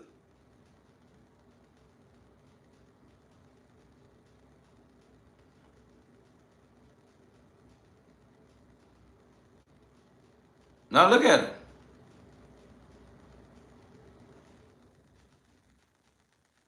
After prison. But look at these people that they doing this in front of, or who can say that to. And then all of a sudden renege and go back and say, well, I was human. I am human. And you see how they just laughing? See, the mother people will be like, hold on. No. Huh? No, you did. Oh, no, hold on. What? No, say that again. No, what you just said. No. Because he said, because I am human, but I am human. I'm just saying I am not human. He know who he can say that in front of. Because you know you ain't pulling that on them grown folk. And nobody laughing and smiling. You just said, and you're going to feel like that because you're human. And I was human. And I was human. You think we not going to catch you say, and I was? And I was human. So what are you now? Because we can just replay that on the cameras. So the leakage of them saying this, if it walk like a duck, if it quack like a duck, it's a duck. And it's duck activity. And we in duck hunting season. And ain't no way you gonna tell me that ain't no duck. He not human. So we can all say that Mark Zuckerberg said he not human. I can say it because we just heard him say he's not. This is what I mean by people telling on themselves, and you will laugh and act like it ain't nothing. But in your right mind, this is the starting point of the duck activity that you need to recognize. And this is what I be talking about, fam. Duck activity come up and we do nothing but laugh at it because we think it's funny. And that man just told you, he said he ain't human and laugh with you. And some of that, he ain't even laugh at all. The people was laughing. If nobody in the crowd would have laughed, he would have looked real stupid and suspicious. And he would have had to evacuate. Let me say that again. If the people in the crowd did not laugh and they would have heard what he said, if he'd have said that in front of some real people, if they'd have heard what he said and never laughed, and he was stuck in what he said, he would have been stuck. And it would have been a riot. It would have been chaos and it would have been anarchy because he said he is not human or that he was a human. Which brings question on who are you now if you was a human and we looking at you in human form, talk to us on the microphone. This is why they cover up stuff. This is why these interviews, you think these people are so perfect? These people are not perfect. These people been telling on themselves. These people been showing you MK Ultra. And like I'm about to show you right now, they keep telling on themselves. But yet the public, us, we look stupid. We're the dumb ones that don't hold these people accountable when they tell on themselves. Or when they show they under MK Ultra and up under a spell. And you see how long Lady Gaga took to get in a car? That girl took 30 minutes to get in a car. That ain't no drug. If that was drugs, she wouldn't even be able to move. Moving that slow, she would never been able to get in the car. Don't sit up in here and act like I'm stupid, boy. Don't play with me. If that was drugs, she'll be faded, laid out, or moving slow and still wouldn't be able to get in no car. But that woman was precise in her movement. She was precise in her timing, and she was slow in her movement. And she still got in the truck slowly, even in her inches. Every inch, every second, every movement was precise. She's up under something else. That's not drugs. But I was just referring to myself in the past. Not that I was not human. Privacy thing, and I thought that was a fascinating answer. Okay, you want to take off the hoodie? No, I never take off the hoodie. I know you don't. There's a group of women in the audience that wish you would. No. Girls? Whoa. All right. Sorry. Yeah, that's okay. Can you explain what this instant personalization thing was that you did, and why you did it, and what's the value of it to your users? Maybe I should take off the hoodie. Take off the hoodie. Go ahead. You want to take the hoodie off? Go ahead. Here. Let me get some. You all right? Yeah. This is a great moment in internet history. What? Yeah. What are we gonna do with the mic? Put it on your. Put it on the collar of your t-shirt. Do you want some? You need some help? All right. Sorry about the... No, it's... We're not even yelling at you. Yeah. Yet. We're not going to yell at you. No, of course not.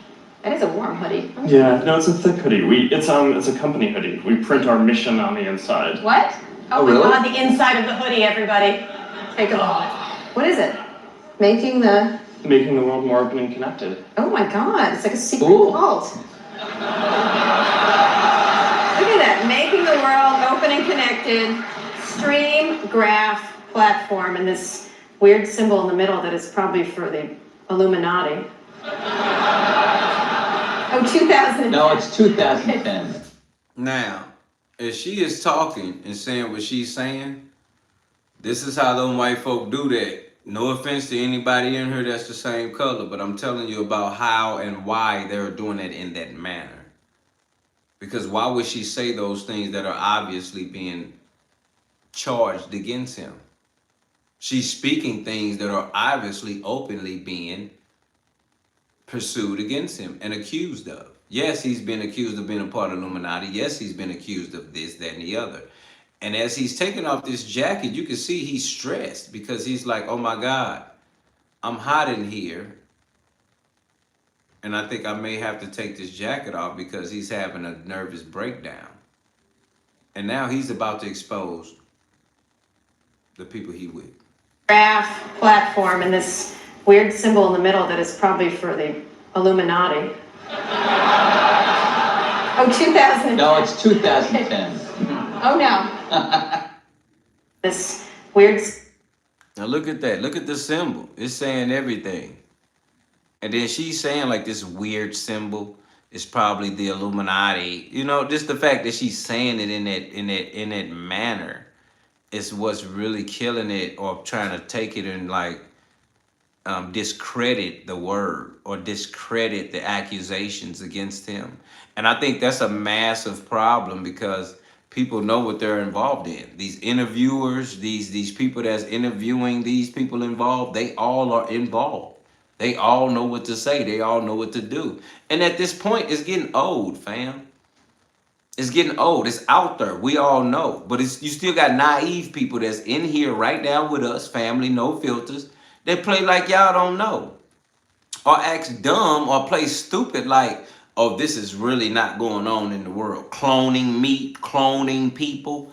Don't it sound so, oh my God?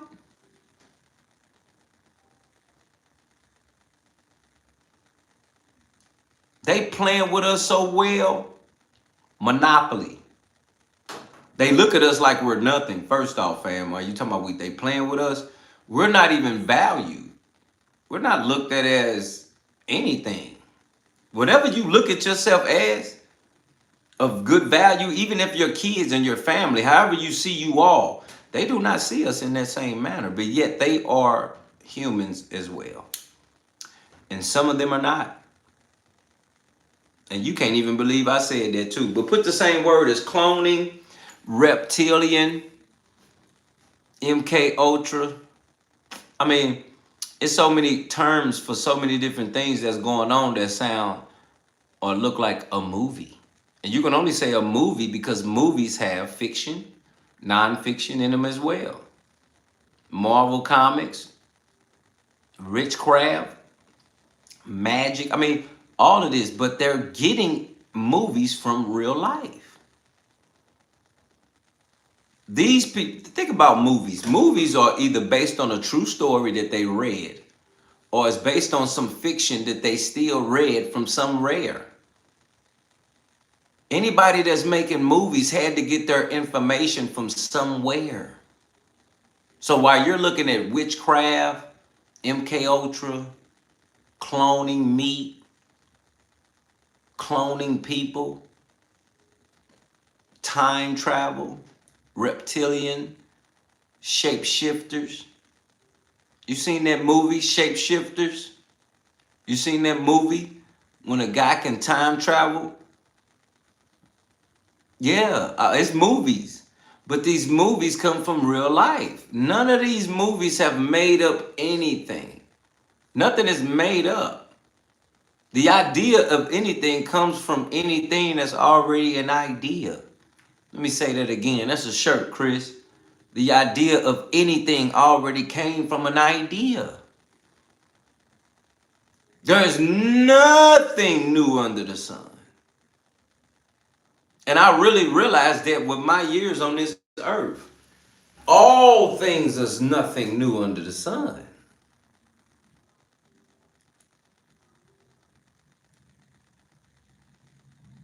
Anything created, any idea created is created from an idea. Period, fam. And you might not even have thought about that, but that's a real thing. Any idea is created. Any idea created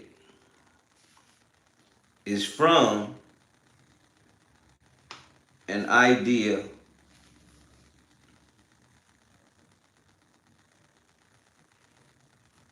period. Any idea created is from an idea. And that's a real thing, fam. So I'm tired of people acting like, oh my God, this is some movie stuff. Or if something happened right in your face, Uncommon Woman from 314 Backyard. It's like people will be like, oh my God, that's like the movies. But it's like the movies can't say, oh, that's like real life. That's all they can come with. Because they read it from history or something that happened or some people that did it or something that happened already in the supernatural realm. So we talk about witches, warlocks, witchcraft, Harry Potter. Think about Harry Potter, fam. Think about the Lord of the Rings. People not getting that because they bored. They had to read that somewhere. Gargoyles, orcs, creatures. What? That ain't just pop up out of nowhere. That's real life. That's real. Whether it was before our time, I just want you to know it's real. And the fact that you don't see them walking around, but yet you see hippos, giraffes, elephants, crocodile. I can keep naming animals. See, you see them as animals because they're called animals, but if they were called creatures, oh, let me say that again, Lord, thank you. If they were called creatures, that would sit well with you. But yet they have tried to separate animal terms and a creature's term for you not to feel some type of way. But I want you to understand, we would see an animal as a creature today if they never said animal. Am I right? Tell me you agree. Type A if you agree. Type A if you agree. If they never brainwashed with the term animal, we would see these pets and animals as creatures. If you hear what I'm saying and understand what I'm saying, I'm trying to tell you psychologically how they play with your brain. Because if you see every animal in the zoo or even in the forest, we would look at them as creatures because they're not human. Period. But yet they use the term animal. And you see how much money they spend on the term animal? How much they have to reconstruct animal? How much they have to brainwash us with the word animal? Because the creatures of today are the animals of tomorrow. And I think that's the problem with what we have to deal with. The creatures of today would be the animals of tomorrow. And the animals that we knew will be deceased.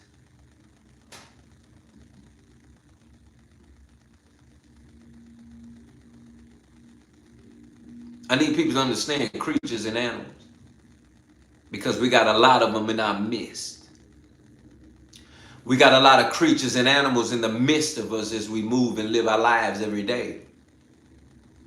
We can't really tell the difference between a creature and an animal. But I'm here to tell you that there's really no difference. They both are not human. That's the agreement, that they both are not human.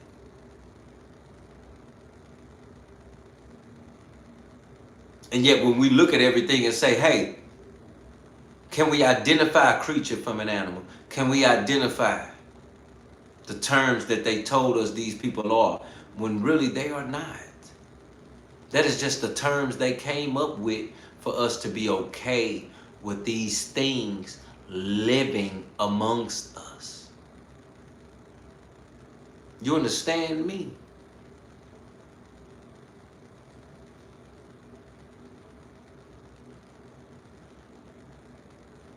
I want you to understand why they chose the term animal instead of creatures.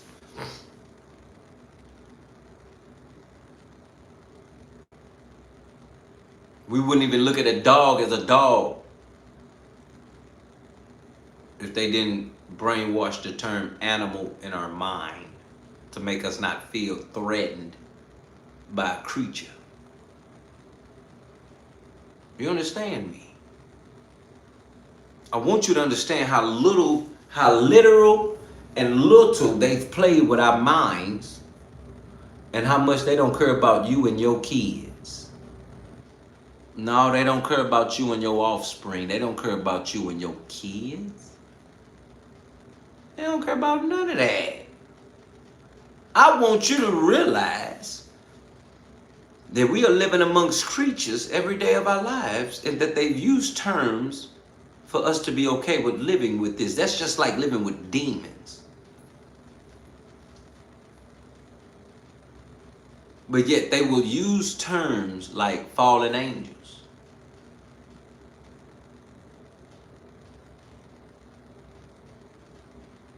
Or they'll use terms like bad spirits around you.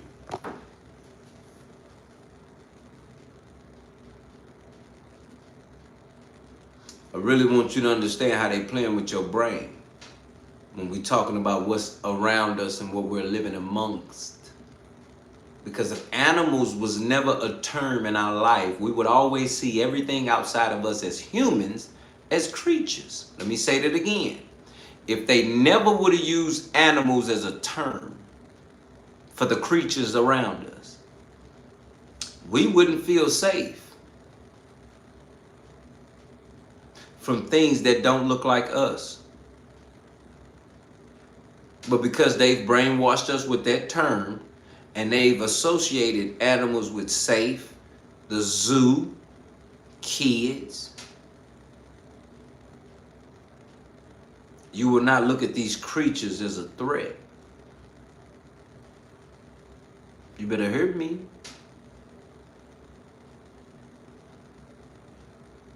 You ain't lying, Chris. They know how our brains work before we knew how our brains work. They got scientists, professors, and people getting paid every day, every minute. As we sit here Monday through Friday, 9 p.m.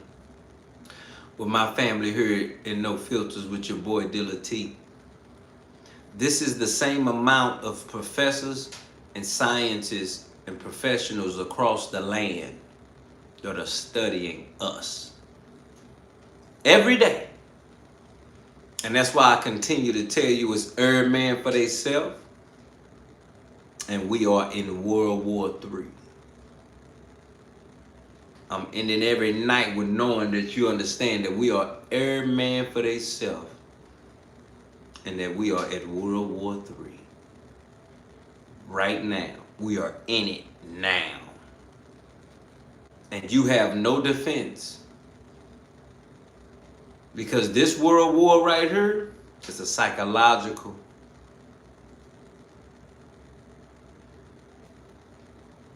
It's a technological. The level of technology.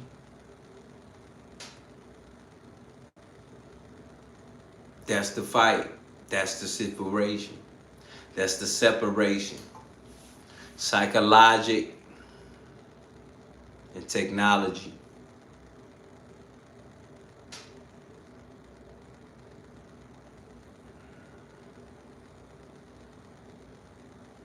And they know what they're doing because they know we don't have time to think. We don't have time to process. We don't have time to make decisions the right way. So they know that our brains are vulnerable and we have no mental defense. You understand? They know we can get guns, we can get bullets, we can get money, we can get it all. But we have nothing to protect our brains but God. You better hear me. Mental, psychological warfare. And it took them a while to figure out what is the weakness of a mankind. Think about it, family. Stay with me. Stay with me. Better hear me. What is the weakness of mankind? You think they ain't thought of that? They done said, what is the weakness of mankind? And out of all these years and decades, they've had to realize the mind.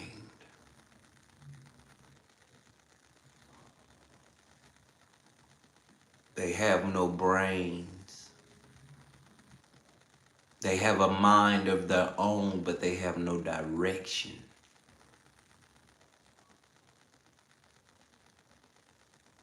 Their subconscious can keep playing over and over music, even if they're not even listening to it. Just keep playing it over and over. At some point, I'm going to brainwash their subconscious. If we can control the narrative, we can control the nerve. Woo! Hit that like button. Double tap that screen. Subscribe right now. This is where you get a breakthrough. They saying if they can control the narrative, they can control the nerve. You never realized that? See, it's a reason why you pull up Monday through Friday at 9 o'clock. See, we ain't here just having no conversation. You actually finna take something home with you. Oh yeah, Chris, yeah. If they can control the narrative, they can control the nerve.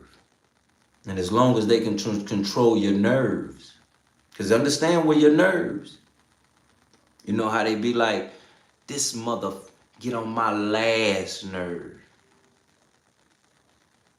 You know how family used to be like, ooh, ooh. You get on my nerves so bad I can't even breathe. You know when they say, whoo.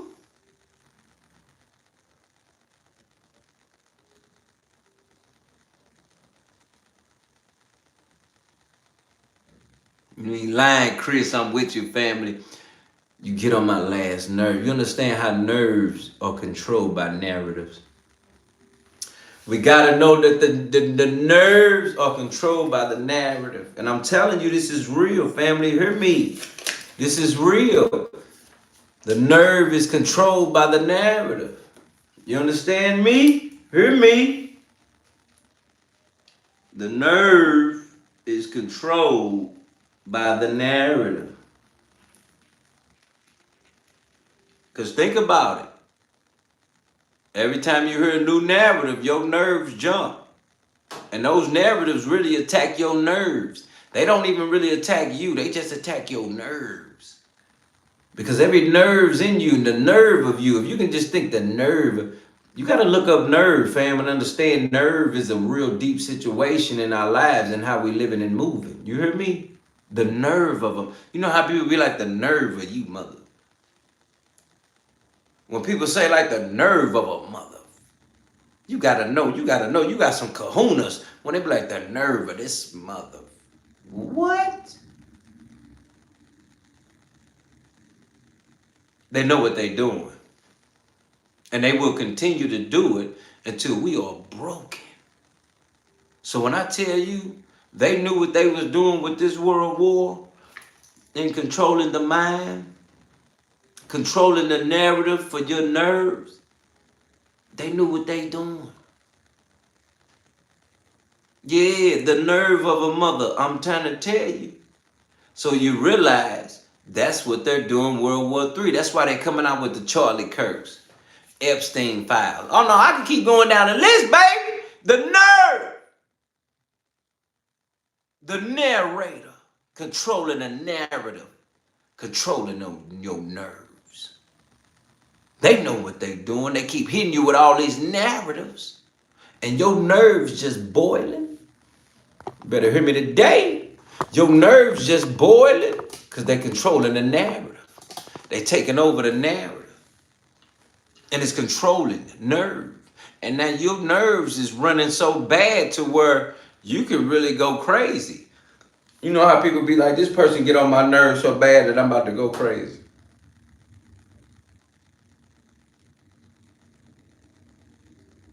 So you got to thank God for No Filters. You got to thank God that we're here to save your life, because we're here to bring light to darkness. We're here to read in between the lines after the headline. We're here to understand, inform, and be aware. And we're here to inform, understand, and be aware. So when I'm talking to you and telling you, hey, they're using the negative, they're using the narrative to control your nerves. They're controlling the narrative to control your nerve. They're controlling the narrative to get on your nerves so you can kill yourself. Think about it. How many people that you know have really literally committed suicide because their nerves have been fed up? You done got on their last and every piece of a nerve left in their body. The world has gotten on their nerves so bad that they don't feel a reason to be here anymore. You better hear me today.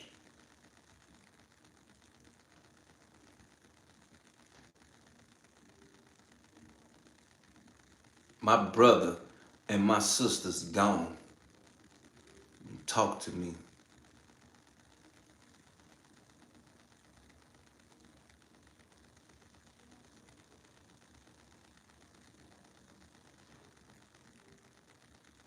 When I talk to you about your nerves and how much some can get on your nerves to where you lose your life, they know what they doing in this World War III, getting on your nerves. Listen to what I'm saying. They know what they doing, getting on your nerves.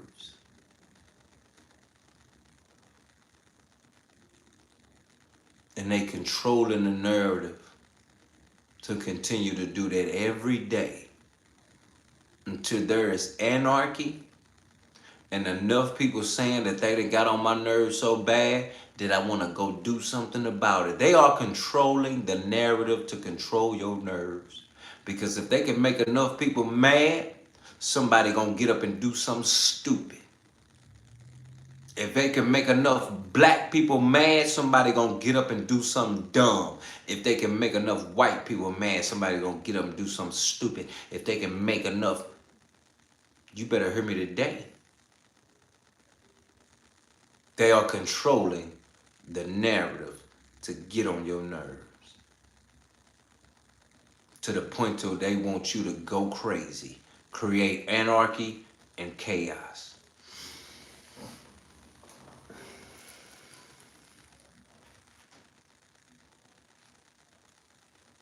This is all to get on your nerves. So you can go crazy. So what we learned tonight is that as long as you are in control of the narrative, you are in control of your nerves. You understand World War III is against that. We matter to make sure that we control the narrative so we can control our nerves, because if we allow them to control the narrative, everything they keep coming out with every day is a new thing to get on your nerves. And now you know that that narrative is controlling your nerves. Hearing about Candace Owens getting kidnapped. No, not kidnapped. Hearing about Candace Owens talking about a death threat on her life. You know how many people that affected their nerves? Oh, let me say that again.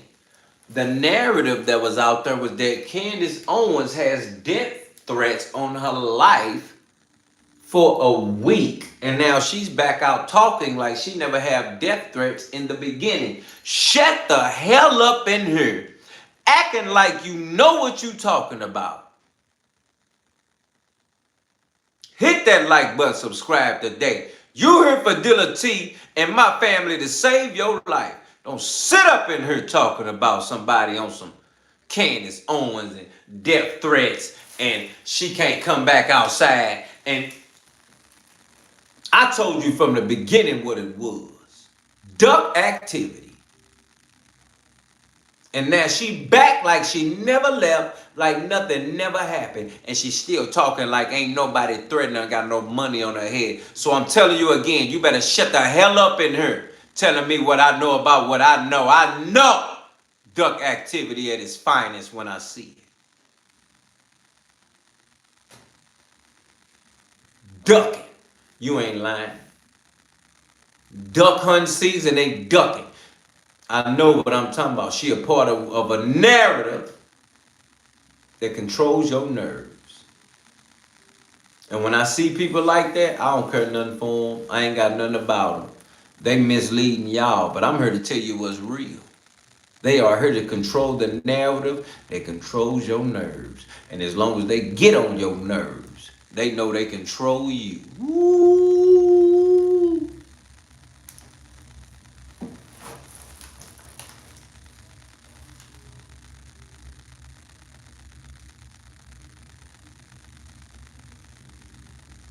True Angel _33 said, I believe in the true God, the creator of heaven and earth.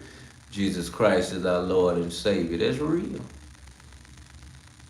But we have to identify and understand the narrative and the nerves and how they want you to just create chaos and go crazy and lose your life, your mind, and your soul. We got a couple minutes left. Let's go with the rest.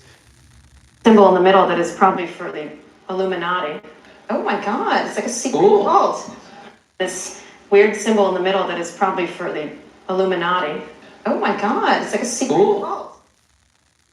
People of Australia and of our show, we were very empathetic about what happened and very sort of horrified. MKO. And so we were wondering, how is everyone going? How's Kim doing? What? Okay. I'm sorry, is there someone talking to you? Yes, sorry. Sorry about that. So I just was wondering how everyone's doing.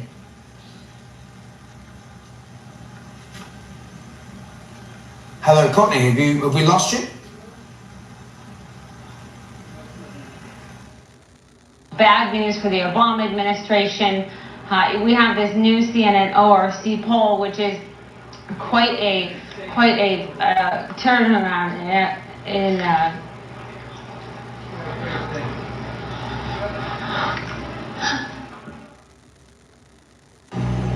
Well, a very, very heavy deportation.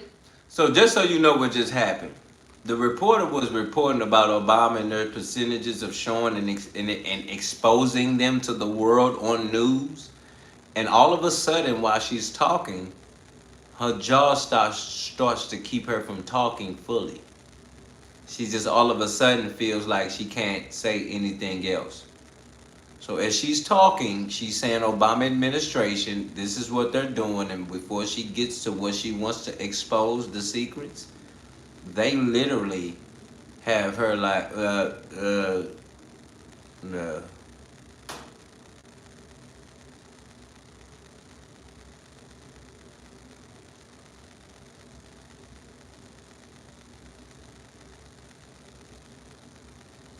Yeah, but Conley, y'all gotta understand something.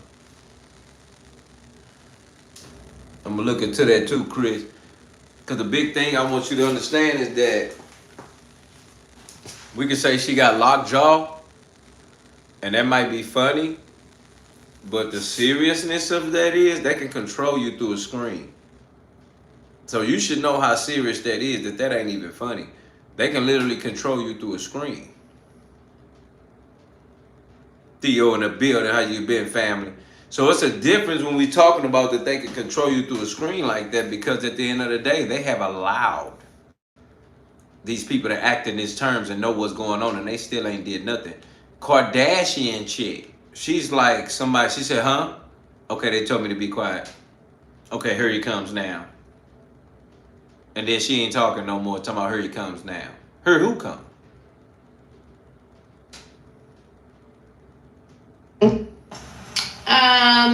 What? Okay. I'm sorry, is there someone talking to you? Yes, sorry. Sorry about that. So I just was wondering how everyone's doing. Yeah, sorry, they just came in. Who? Who in the room with her that ain't got her talking? Who in the room and her that ain't got her talking? Crap. Check this out. Bad news for the Obama administration.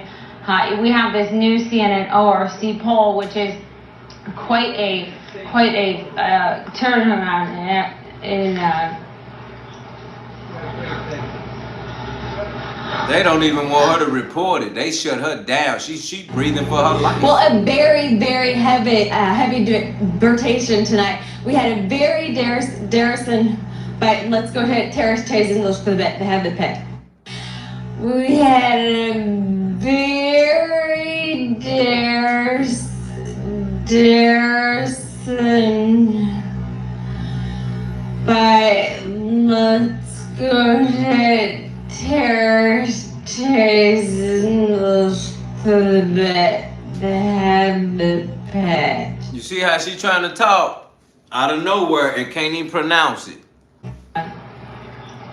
MK Ultra, check it out. They just stopped her, and she not even showing her face. Check it out. I just was wondering how everyone's doing. Kanisha in the building. Hello, Courtney. Have we lost you? Check out this. Check out Bad news for the Obama administration. We have this new CNN ORC poll, which is quite a turnaround in She grasping for her. She gasping for her. Well, a very, very heavy deportation tonight. We had a very Darrison, but let's go ahead, terrorist chasing those for the bit. They have the pick. Now, this is how you know. Now, this is how you know that this particular girl, she came into her finna explain her report with the energy. This is how you know the moment they went live and whatever button was pushed,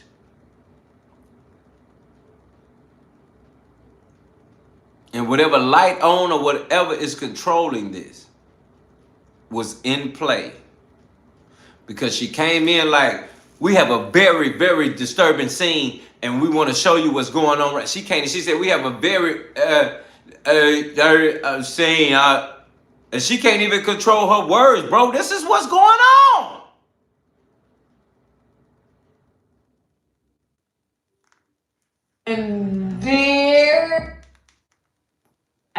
this new CNN ORC poll, which is quite a turnaround in what? She like, well, a very, very heavy rotation tonight. We had a very Darrison, but let's go ahead, Terrace chasing those for the bit, they have the pick. We had a very Darrison, but let's go ahead, Terrace chasing those for the bit. They have the pet. come on. Look at her. Stuck. And ain't nobody saying shit. I'm sorry. I was in a trance. Yeah, watch the drool there, huh? Yeah, it's a Drooling? What? They have the pet. 1, 2, 3, 4, 5, 6, 7, 8, 9. I'm sorry. I was in a trance. Yeah, watch the drool there, huh? Yeah, it's a difficult title. It's a good day to die. But I suppose it's because you had kind of a good day, and if you would have died, well, so be it. Is that it? That's right. That's a good question. Have a sandwich, and let's go shopping. That would have been your chosen time. Well, it's about, I don't... Okay, so now, this is one of the big actors, Bruce Willis. And he's in London. And they having an interview. And they asked him about the movies. And this man talking about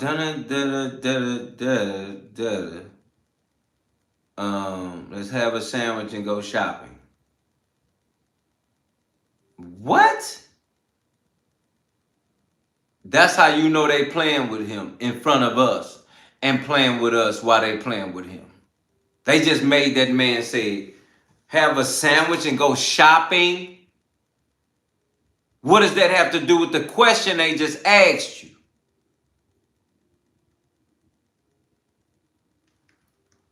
Trance! Yeah, watch the drool there, huh? Yeah, it's a difficult title. It's a good day to die. He can't even say the title of the movie. It's a good day to die. Kind of a good day, and if you would have died, well, so be it. Is that it? That's right. That's a good question. Have a sandwich, and let's go shopping. Why is he talking like that? Would have that? been your chosen time. Well, it's about, it makes about as much sense. A good, or maybe there is a good day to die hard. Yeah. I said it all.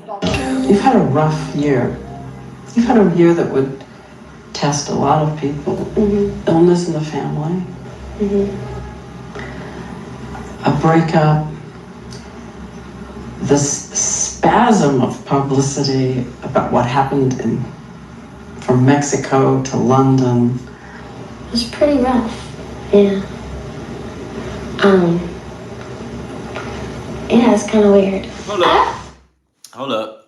If you heard, see, this is how you know that that lady ain't shit. The people of Good Morning America ain't shit. CNN ain't shit. Fox ain't shit.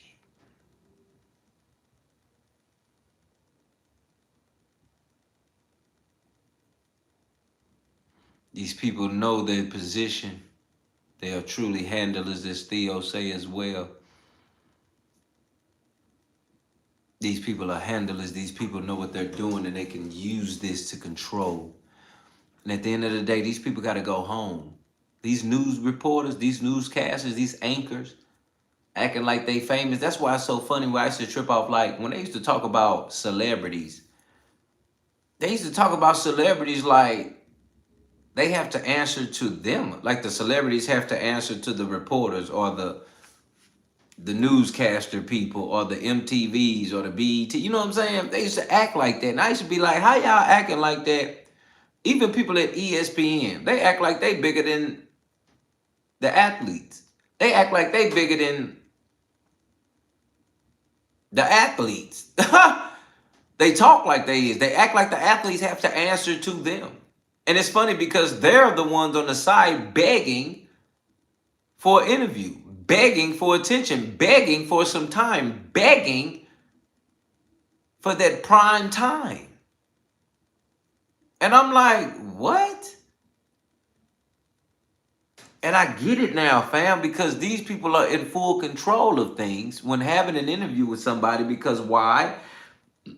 They control the narrative to control your nerves. And now that we know that, I get it. Because everything that's happening every day is based on getting on your nerves, making you feel good, or being against your nerves. And now I figured it out, fam. It's like,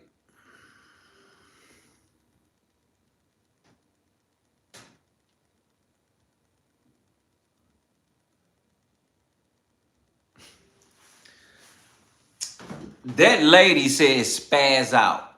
And when she said spaz out, if you look at Britney Spears, she reacted. She was looking like this the whole time. Yeah. Yeah. Yeah. And she said, well, you know, you just went on this spaz. And when she said spaz, you could see Britney Spears say, when she said spaz, she was like spaz. And she got up like, okay. And now you're finna get a different Britney Spears. Watch and pay attention. Words trigger them. MK Ultra is triggered by words, sounds, and touching vibrations. Check it out. You've had a rough year. You've had a year that would test a lot of people. Illness in the family. A breakup. This spasm of publicity about what happened from Mexico to London. It was pretty rough. Yeah. She looked her up and down like, what? Yeah, it's kind of weird. Weird. Hello. Oh my goodness. Hello. Ew. Strawberry. Yeah, it was weird. You know why that's sad? It's because it's like that movie Get Out. She is trapped in herself. Because she just said, oh, okay, right, weird, wow. And you're gonna see her cry and break down because she's literally like, I'm doing this and I can't even control it. You understand me? Oh, we about to rewind. We about to spin a block back. Yeah, we about to spin a block. Because I'm trying to get you to understand that in MK Ultra, that you are seeing you controlled. You are seeing you controlled in you. I want to make sure I say that right. You are seeing yourself controlled in yourself. That's like you watching TV of you inside you. Oh, trust me, Queen. It's way more than that, my G. I'm just letting my people know this phrase or this layer of it. So when we talking about the way she reacted and seen that and was like, oh my God, I can't believe I just did that. Yeah, it's funny because she knows. And it's so bad, like the movie Get Out, being trapped inside of a movie of watching yourself. Like you're inside yourself watching you and you can't even tell you to wake up. You trapped inside of you watching you act a fool. And that's what's going on with Brittany right now.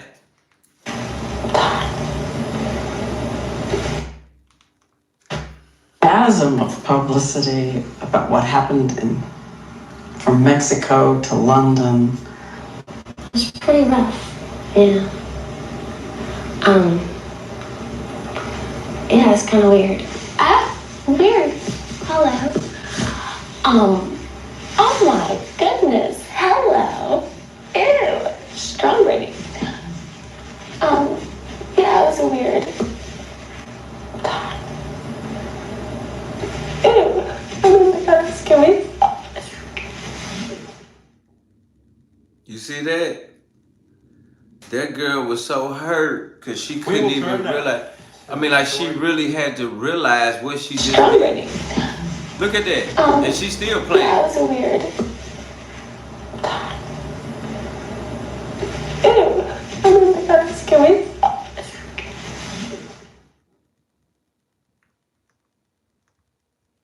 I mean, hurt, fam. Like, she can't even. They said Britney's multiple personality disorder. Sources say, now painting a very disturbing picture of Britney Spears or whoever she happens to be at any given moment. You see how they do? They brainwash you MK Ultra.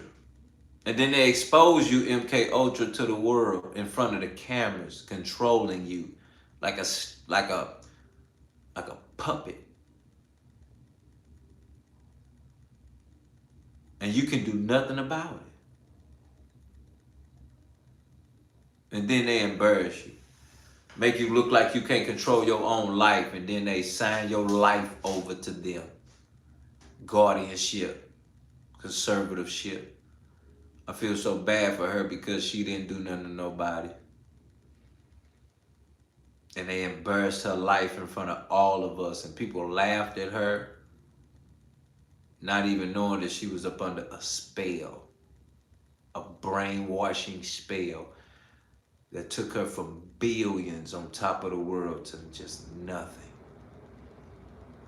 I pray that vengeance is mine, said the Lord, for Britney Spears.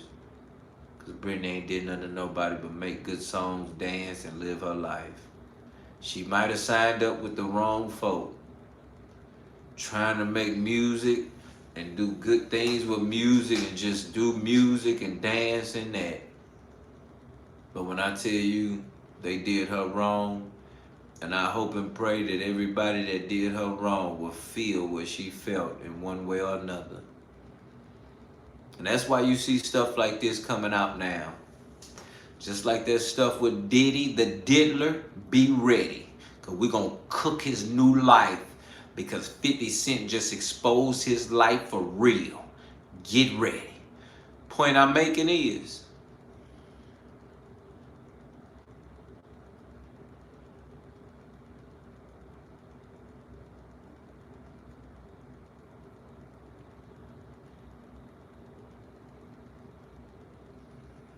we have to know where everything starts from.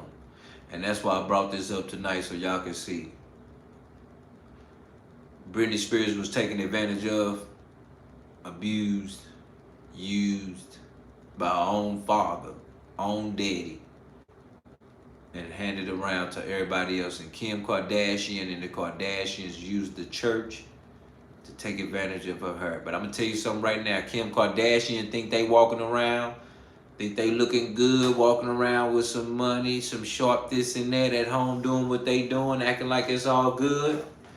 But I'm here to tell you, oh, but God. You hear me, Kardashian? Oh, but God. So the fact you did Britney Spears like that and you did other people like that, Kim Kardashian, I want you to know y'all whole family ain't shit. Y'all ain't shit. Because y'all ain't got no talent. And y'all got to use people, rob people, do sex tapes, and some more just to have some money and be relevant. So I just want y'all to know, Kardashians, y'all are nothing. Y'all are sick.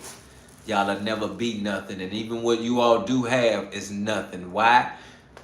Because of what you did to get it and what you're doing to keep it. And that's how you know it's not yours. That's how you know it ain't real.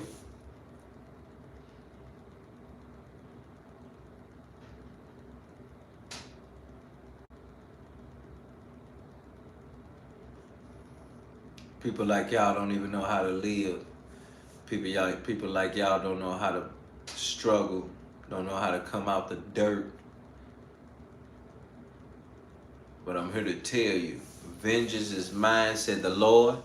And Britney Spears gonna be, she's somewhere in the future. And she look much better than she do right now, I'm telling you.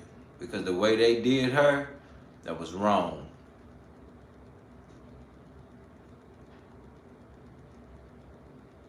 And that's a real thing. Hit that like button right now.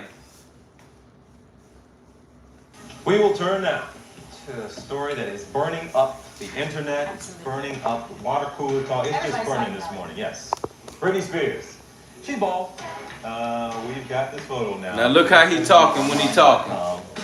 Now look how he talking. That's why guys like this should have been smacked. And if I'd have been sitting there on that set, I'd have got him smacked the shit out of this dude. Look how he talking. I feel bad this man black, but look how he talking.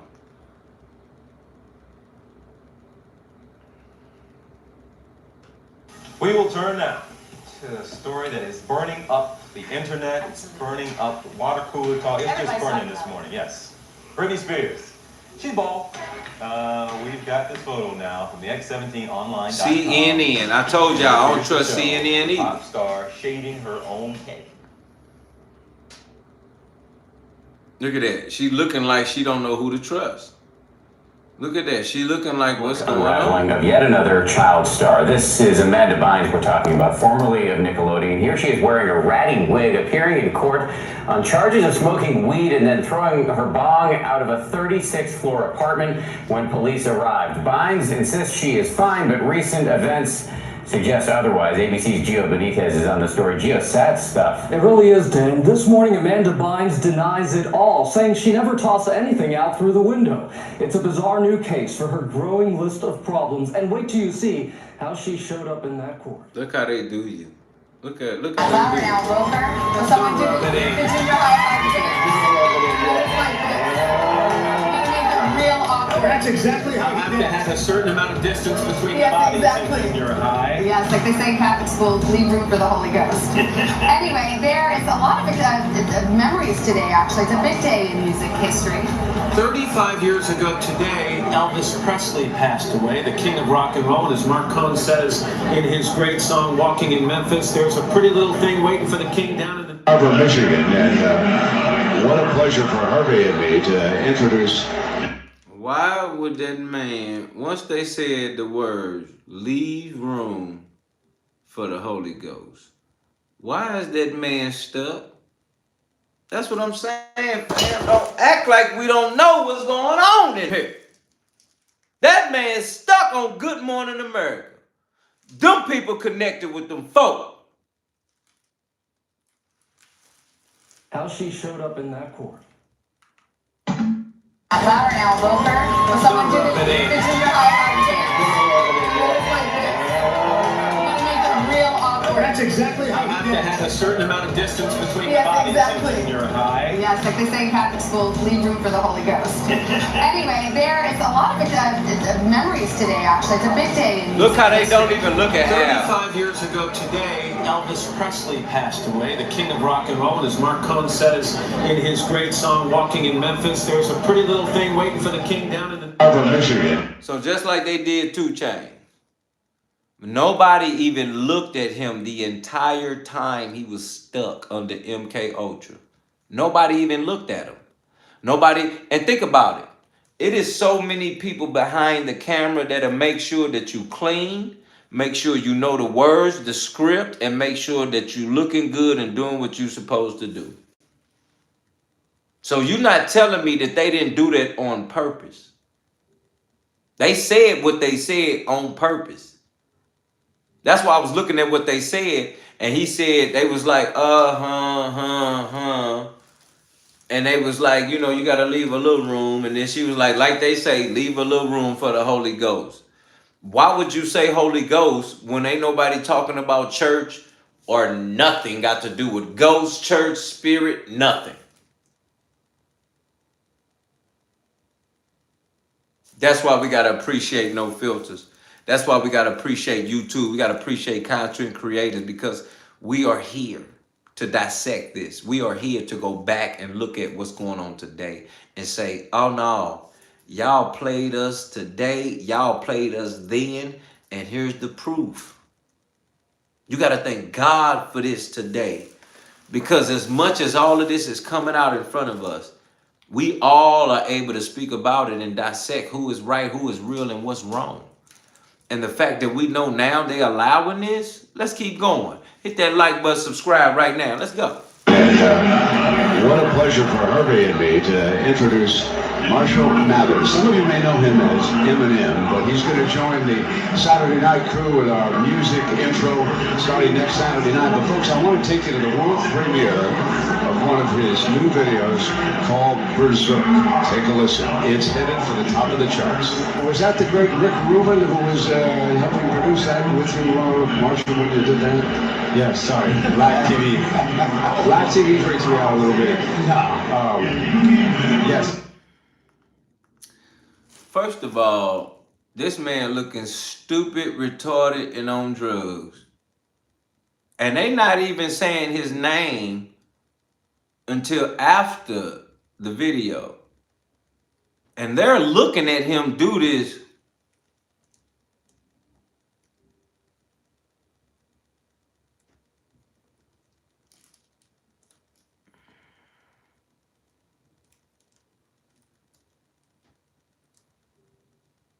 I mean, they looking at him do it. Why? Because Kirk Herb Street is laughing at him. And then they go to the music video. And then they come back and he's still.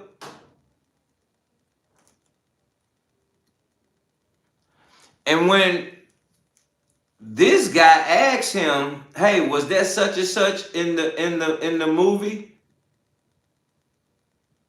He says his name. And when he says his name, that's when he comes out the MK Ultra. That's when he comes out of the trend. When his name is said. Just like 2 Chainz.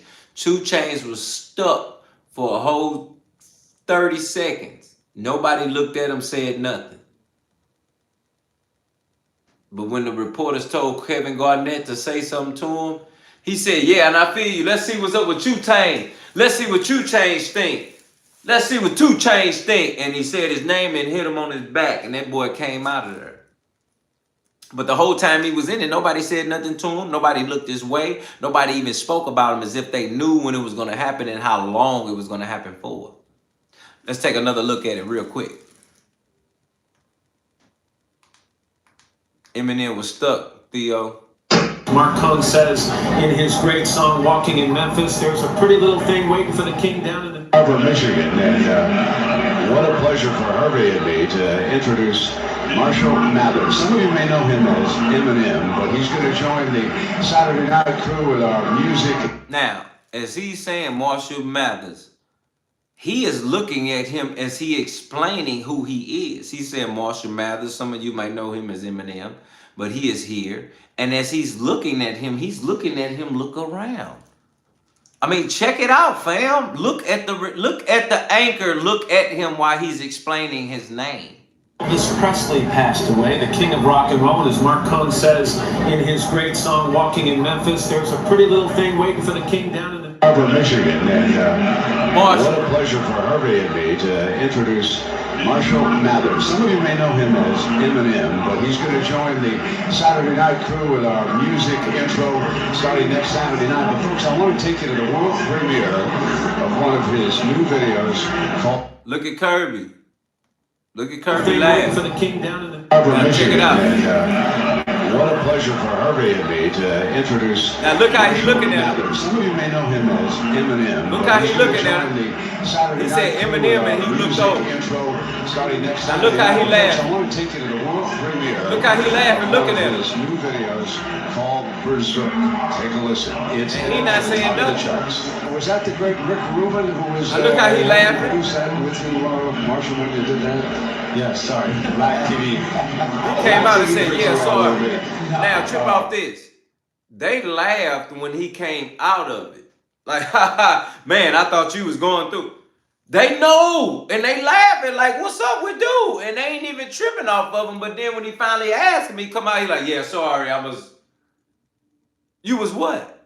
But yet they laugh like they ain't even tripped off what it was, like they don't know, and they do.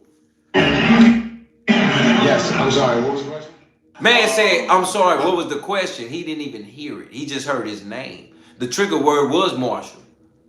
And the other trigger word was Eminem. When he said Eminem, he moved a certain way and really got stuck. But when he said Marshall Mathers coming out of it, it was nothing. Check out Draymond Green. It's been a heck of a ride, to be honest. Take a listen. It's headed for the top of the charts. Was that the great Rick Rubin who was helping produce that with you, Marshall, when you did that? Yes, sorry. Black TV. Black TV freaks me out a little bit. No. He said a lot of TV. Yes, I'm sorry. He said, I'm sorry, yeah. Yeah, he said, yeah, a lot of TV freaks me out a little bit. A lot of TV. So that means he knows where he's at. He knows he's in front of TV. And he can't control it. So when he finally came out of the trends with his name called, he said, sorry, yeah, sorry. A lot of TV, man, made me nervous. A lot of TV. And they laughing. So he's literally saying a lot of TV will mess you up. TV got you brainwashed right now. And he's saying it out of his mouth. And he has to play it off and say it in that manner. Why? Because he's on television. But it's been a heck of a ride, to be honest. I really can't complain. Yeah, I was kind of I was a little down when I found out I was injured and I had to have surgery again, or with another knee. But at the end of the day, I have amazing teammates. Guys like Draymond, everybody on this team, they come over there, they wrap their hands around me like. You see how he said his name and Draymond came out of it? Did you see how that mother was in there and he said his name?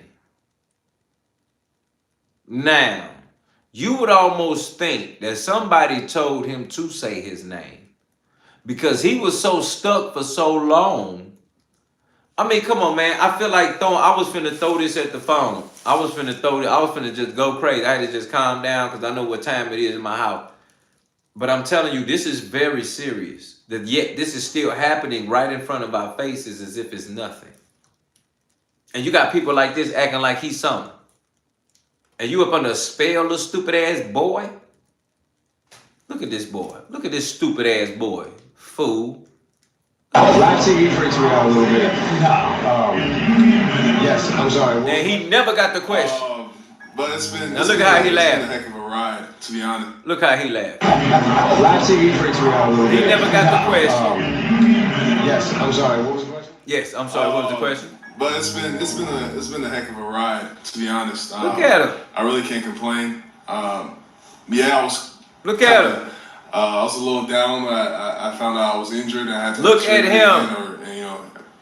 With another. Look knee. at him. But at the end of the day, I have amazing teammates. Look at him. Guys like Draymond, everybody on this team. They come over there, they wrap their hands around. The boy said Draymond, he caught his mouth and then he came back. And then the funny part was when he came back, he ain't come back like. He ain't come back like that. He came back like.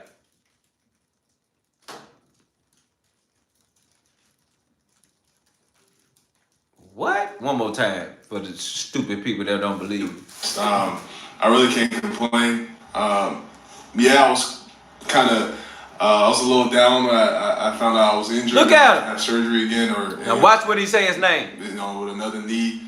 But at the end of the day, I have amazing teammates. Guys like Draymond, everybody on his the lips team, started moving first. Come over there, they wrap their See hands what I'm around saying? There at the top of your screen over there. So Jason Terry. Meanwhile, the Cavaliers give up 2. Wow. Can you take us through what happened with play with Jason Terry? Good play. You ran off the court and hugged him and really? gave it the layup. I didn't remember. You didn't know they were inbound the ball? What play you talking about? In the first half, you ran off the court and hugged Jason Terry and Snell got a layup because you were off the floor. I didn't know I was in the game. What's with the ski mask? Kind of, it's my alter ego, so just, you know, it was a gift from Ohio State, so figure why not. Does your alter ego have a name? Yeah. What is it? I can't tell you. So what's not funny about this man being played with? This man is on the basketball court. He walks away and does a handshake and a hug with a whole human as if he's not even in the game. And then after the game, the man don't even remember it. And then he said that he's in the alter ego. What? This is grown men with kids saying real this. Hey, you know, I have amazing teammates. You know, guys like Draymond, everybody on this team, they come over there, they wrap their hands around me like, yo. Watch there at the top of your screen over here. Jason Terry. Meanwhile, the Cavaliers give up 2. Wow. Can you take us through what happened with the play with Jason Terry? This man talking about he got alter ego, don't know nothing. You know, it was a gift from Ohio State, so figure why not. Does your alter ego have a name? Yeah. What is it? I can't tell you.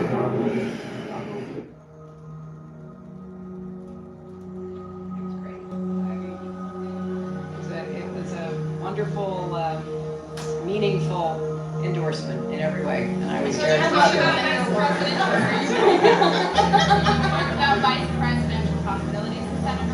You guys have got to try the cold chai. Very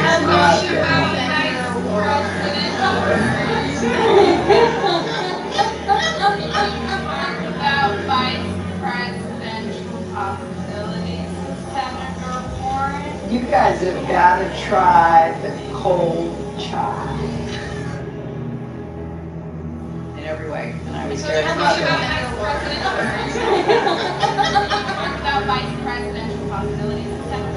You guys have got to try the cold chai.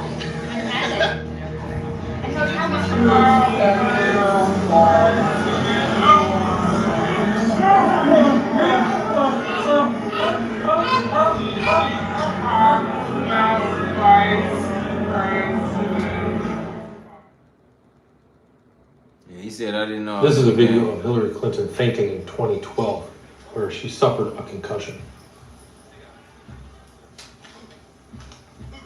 Just take a second.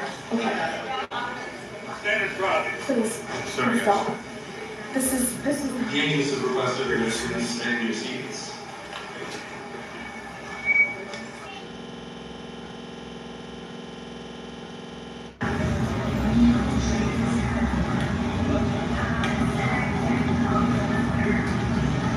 So this her fainting in 9/11.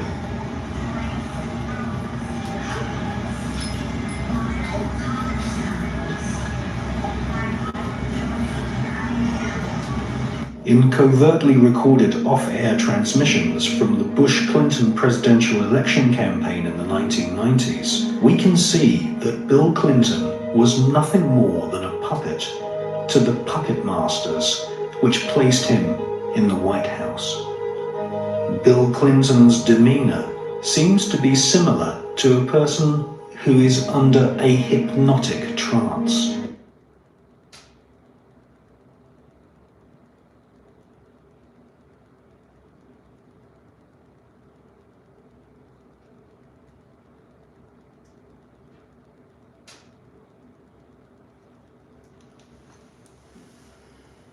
Remember that every single man, woman, and child in the state of South Carolina awakens to a freer, safer world because of George Bush.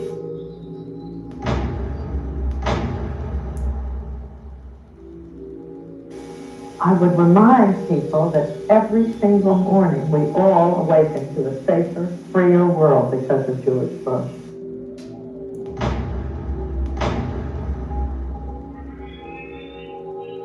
And Nicole, I would remind you and the people of Florence that all of us awaken every single day to a freer, safer world because of George Bush.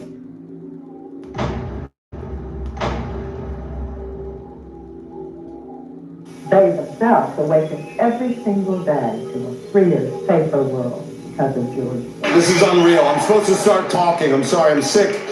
On behalf of this fearless and talented cast, we would like to thank, oh, it's so heavy. We'd like to thank Netflix, Sean, Matt, Ross, and the amazing casting director, Carmen Cuba.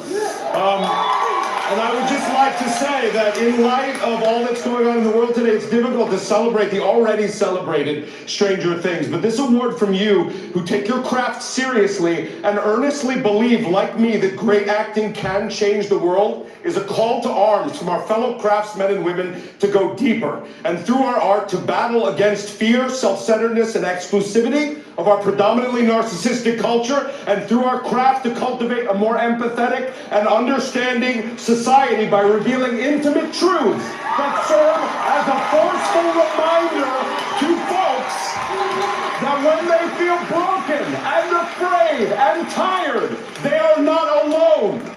We are united in that we are all human beings and we are all together on this horrible, painful, joyous, exciting, and mysterious ride that is being alive. Now, as we act in the continuing narrative of Stranger Things, we 1983 Midwesterners will repel bullies. We will shelter freaks. Hey, stop. Hey, radio, fuck you. Radio, fuck you.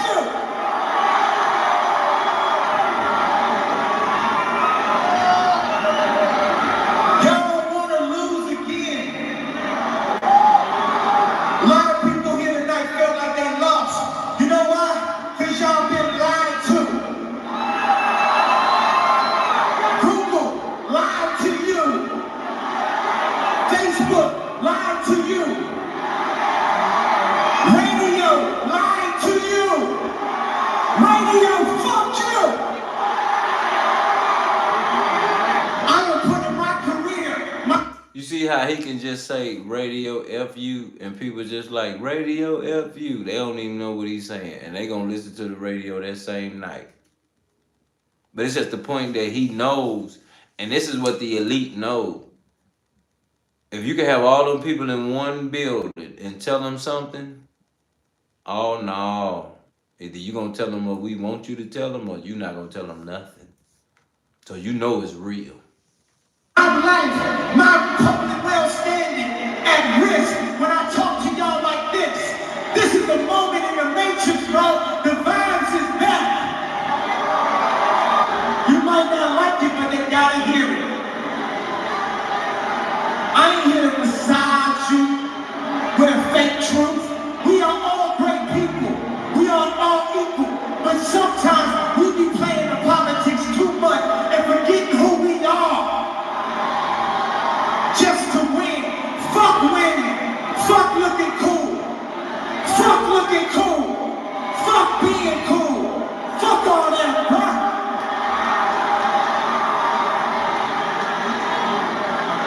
bro. You see how the people, they don't know whether to laugh or cheer. Because he giving them real facts. Like he's saying, like, this what it looks like when you have the people and you start talking real. They don't even know what to really do. Because they like, what's going on? You brainwashed us and now you giving us something else. What we doing? They don't even, the crowd don't even know what to do.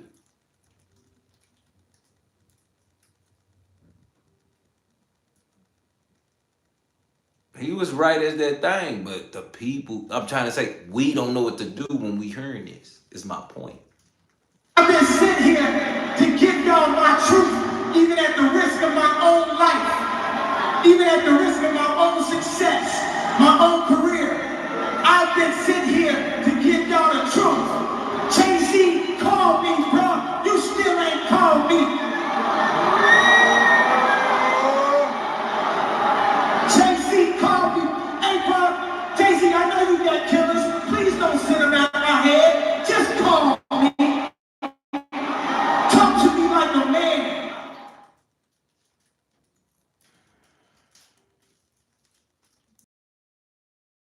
Remember that? You remember that? The boys after that, And then now talking to Donald Trump. Really? Just friends, and it's a good man. Doing well. Now look at his hair, and this is now that we can go back and look at what the MK Ultra does when the hair is blonde. We know that when your hair is blonde, you've been brainwashed, allegedly. But we here No Filters believe in that, so we know that his hair is blonde. And it's funny how is he next to the President of the United States today? So that tells you the level of power that Trump had then.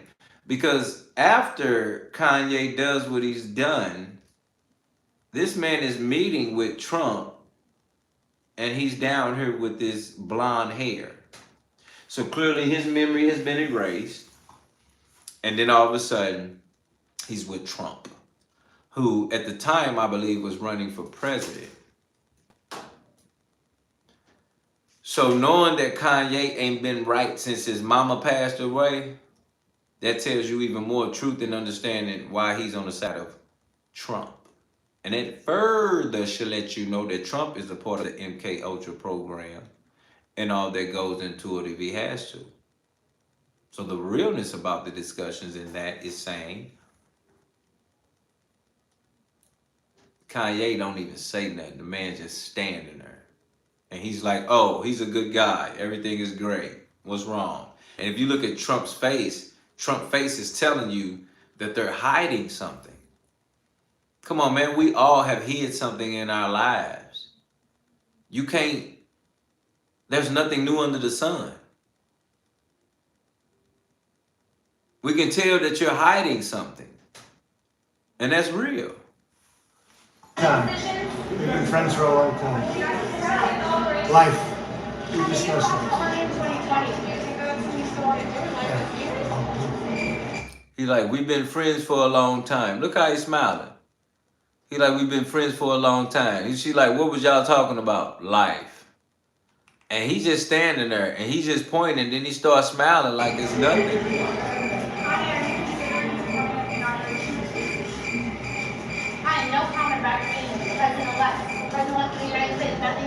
I just want to take a picture right now.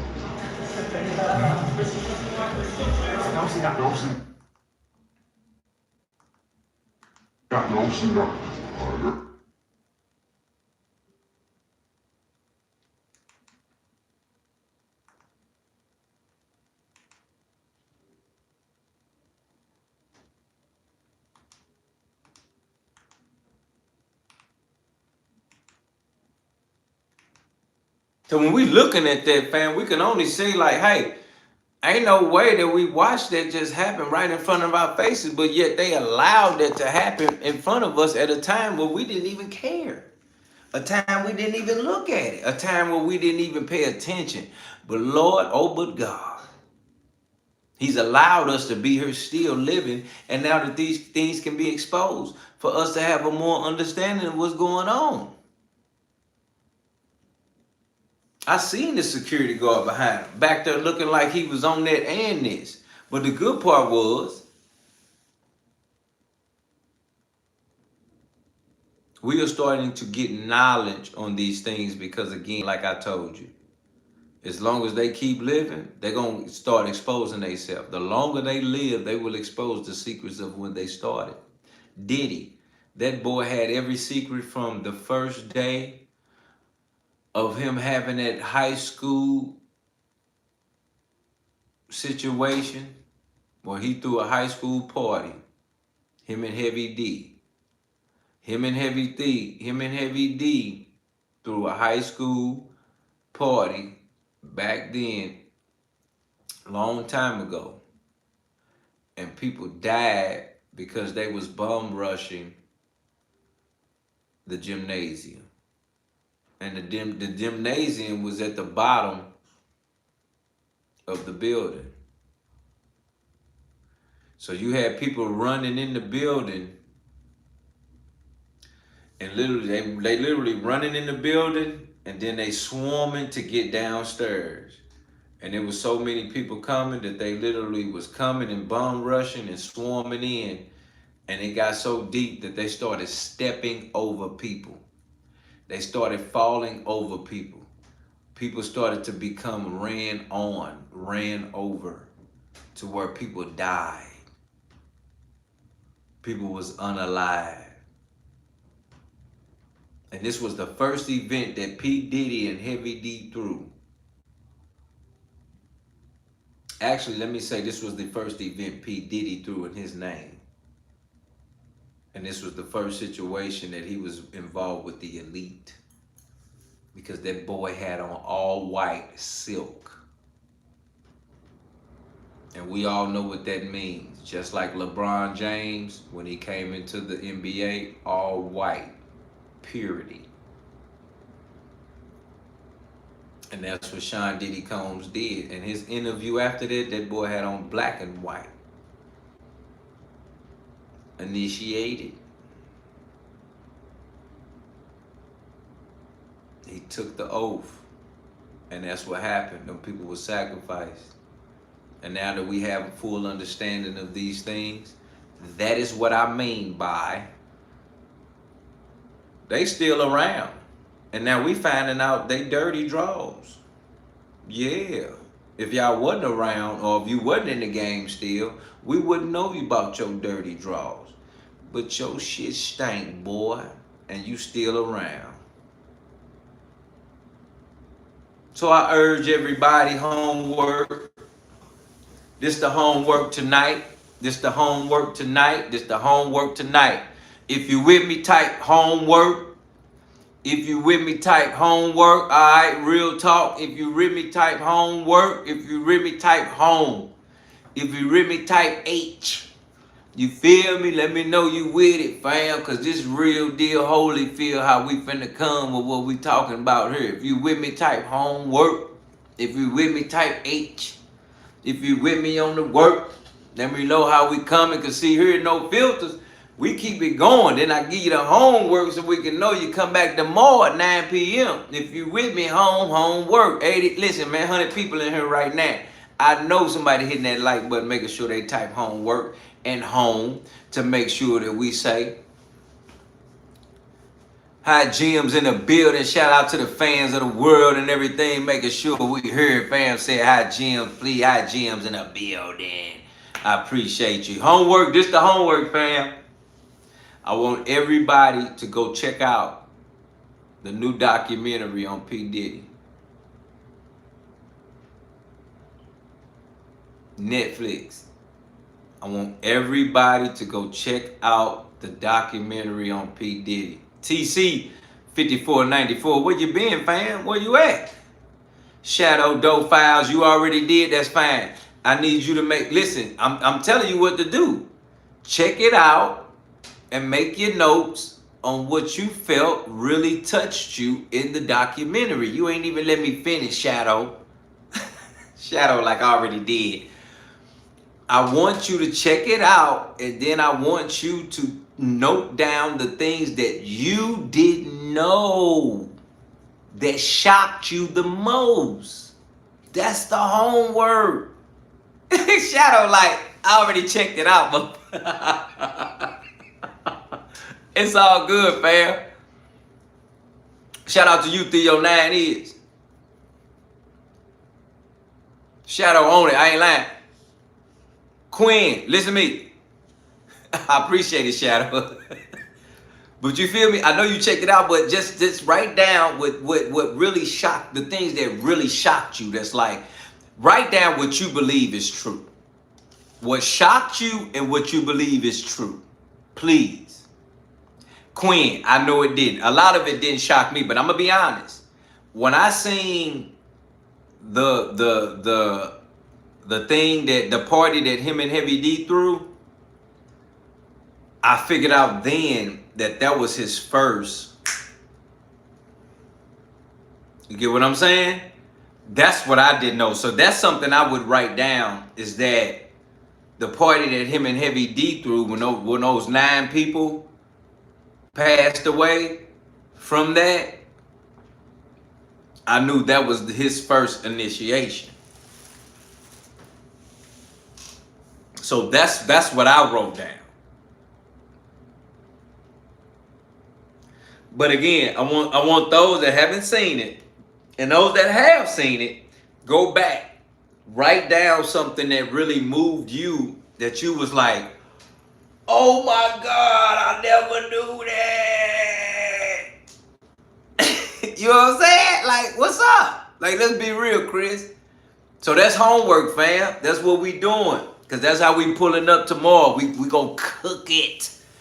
Because in my mind, we gonna watch this together. But it's so much in it that we gotta make sure we seeing what we seeing the way we see it. You know what I'm saying? But I want you to write down what really shocked you. Something that you just couldn't put together then, but you put it together now. Because it's a lot of things that came out that was like, oh my God, did that really? What? Okay, so he, and then he, okay, so he, because you gotta understand, people that are naturally not attractive or that are naturally not seen as attractive or that are not seen as the light or as a star in people's eyes, they have to do things to be a star. They have to do things to become a star, and then they have to do things to stay a star. And then they have to sustain their profile in the world. And I really feel like that was Diddy's life in his situation. It was a lot of things that I seen that I just was shocked by, because I just didn't. And it would explain his activity, but it's just you have to be shocked by it because you don't think that when it comes to certain people.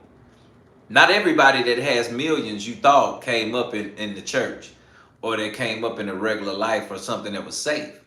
You gotta understand, a lot of these people came up in deception, you know, rape, pornography, a lot of things that they seen early age. Adjusted to their eyes in their regular age. So anybody that's living in a movie that comes up on a movie, you're going to be living a movie when you get older, because all you know is the movie. You don't really know reality. You just know this movie. And yet, as I'm hearing him talk, he said, nobody can kill my dreams. I'm in a movie. I'm not, this ain't reality. I'm in a movie every day of my life. I'm in a movie. And it's funny, because they showed him in a scene where he was just like, he high and he's just talking, and he like, yeah, man, you know, we got to keep it going. You know, we got to be who we been, you know. I'm always ready. You ready? Let's keep it going. And he looked like your modern day dope fiend as these little kids that's trying to stay high and still act like nothing's wrong, but you know they high. And it just looks so like a movie. That is the world, fam. All you can say is it looks like a movie, and all the movies can say is, yeah, we can get that from reality. As always, fam, you know what the level is. Monday through Friday, 9 p.m., your boy and her Dilla T and my family and this No Filters. I truly appreciate each and every one of y'all pulling up, man. Try to make this thing, make it real, make it raw, make it understood, make it understanding that we read in between the headlines so we can get in between the lines and understand the narrative that controls the nerves that's got us acting a certain way out here every time we hear something that's going on, family. As always, I truly appreciate y'all pulling up, man. It's one thing about support, and it's another thing about family. And I want y'all to know, man, it's love all the way across the board. And there's only one way to do it, and that's right here with your boy Dilla T. As always, family, don't forget homework. Go check out the documentary by your boy 50 Cent about your boy Diddy on Netflix. Everybody should have it. Everybody should be okay with it. Everybody should be able to check it out. If you already seen it, look at it again, because the homework is write down something that moved you, that you didn't know was true, and that you was shocked by. And that might be more than one, but the fact is we want to know what it is. Why? Because we never knew that these people that are in charge, these people that we love, these people that we idolize, these people that we supported, these people that we made millionaires, are corrupt, disgusting, and more than that. And it comes from something And someone has exposed this man's life on Netflix for us to realize who we're around and who we've earned and gave this money to make his life who he is today. And for us to be looked at or used and abused as he has done people that has been loyal to him and only wanted to just be down with the brand and the music. As always, family, I truly appreciate you all, man, taking time out with your boy Dilla T, making sure that you're here 9 p.m. Monday through Friday, making sure that you get you something to eat, making sure you get you something to drink, and making sure you get you something to smoke if that's what you do, because you know what it is and you see the title. Your boy Dilla T and your family. And this is No Filters. Good night, family. Y'all be safe. Tomorrow night, God bless.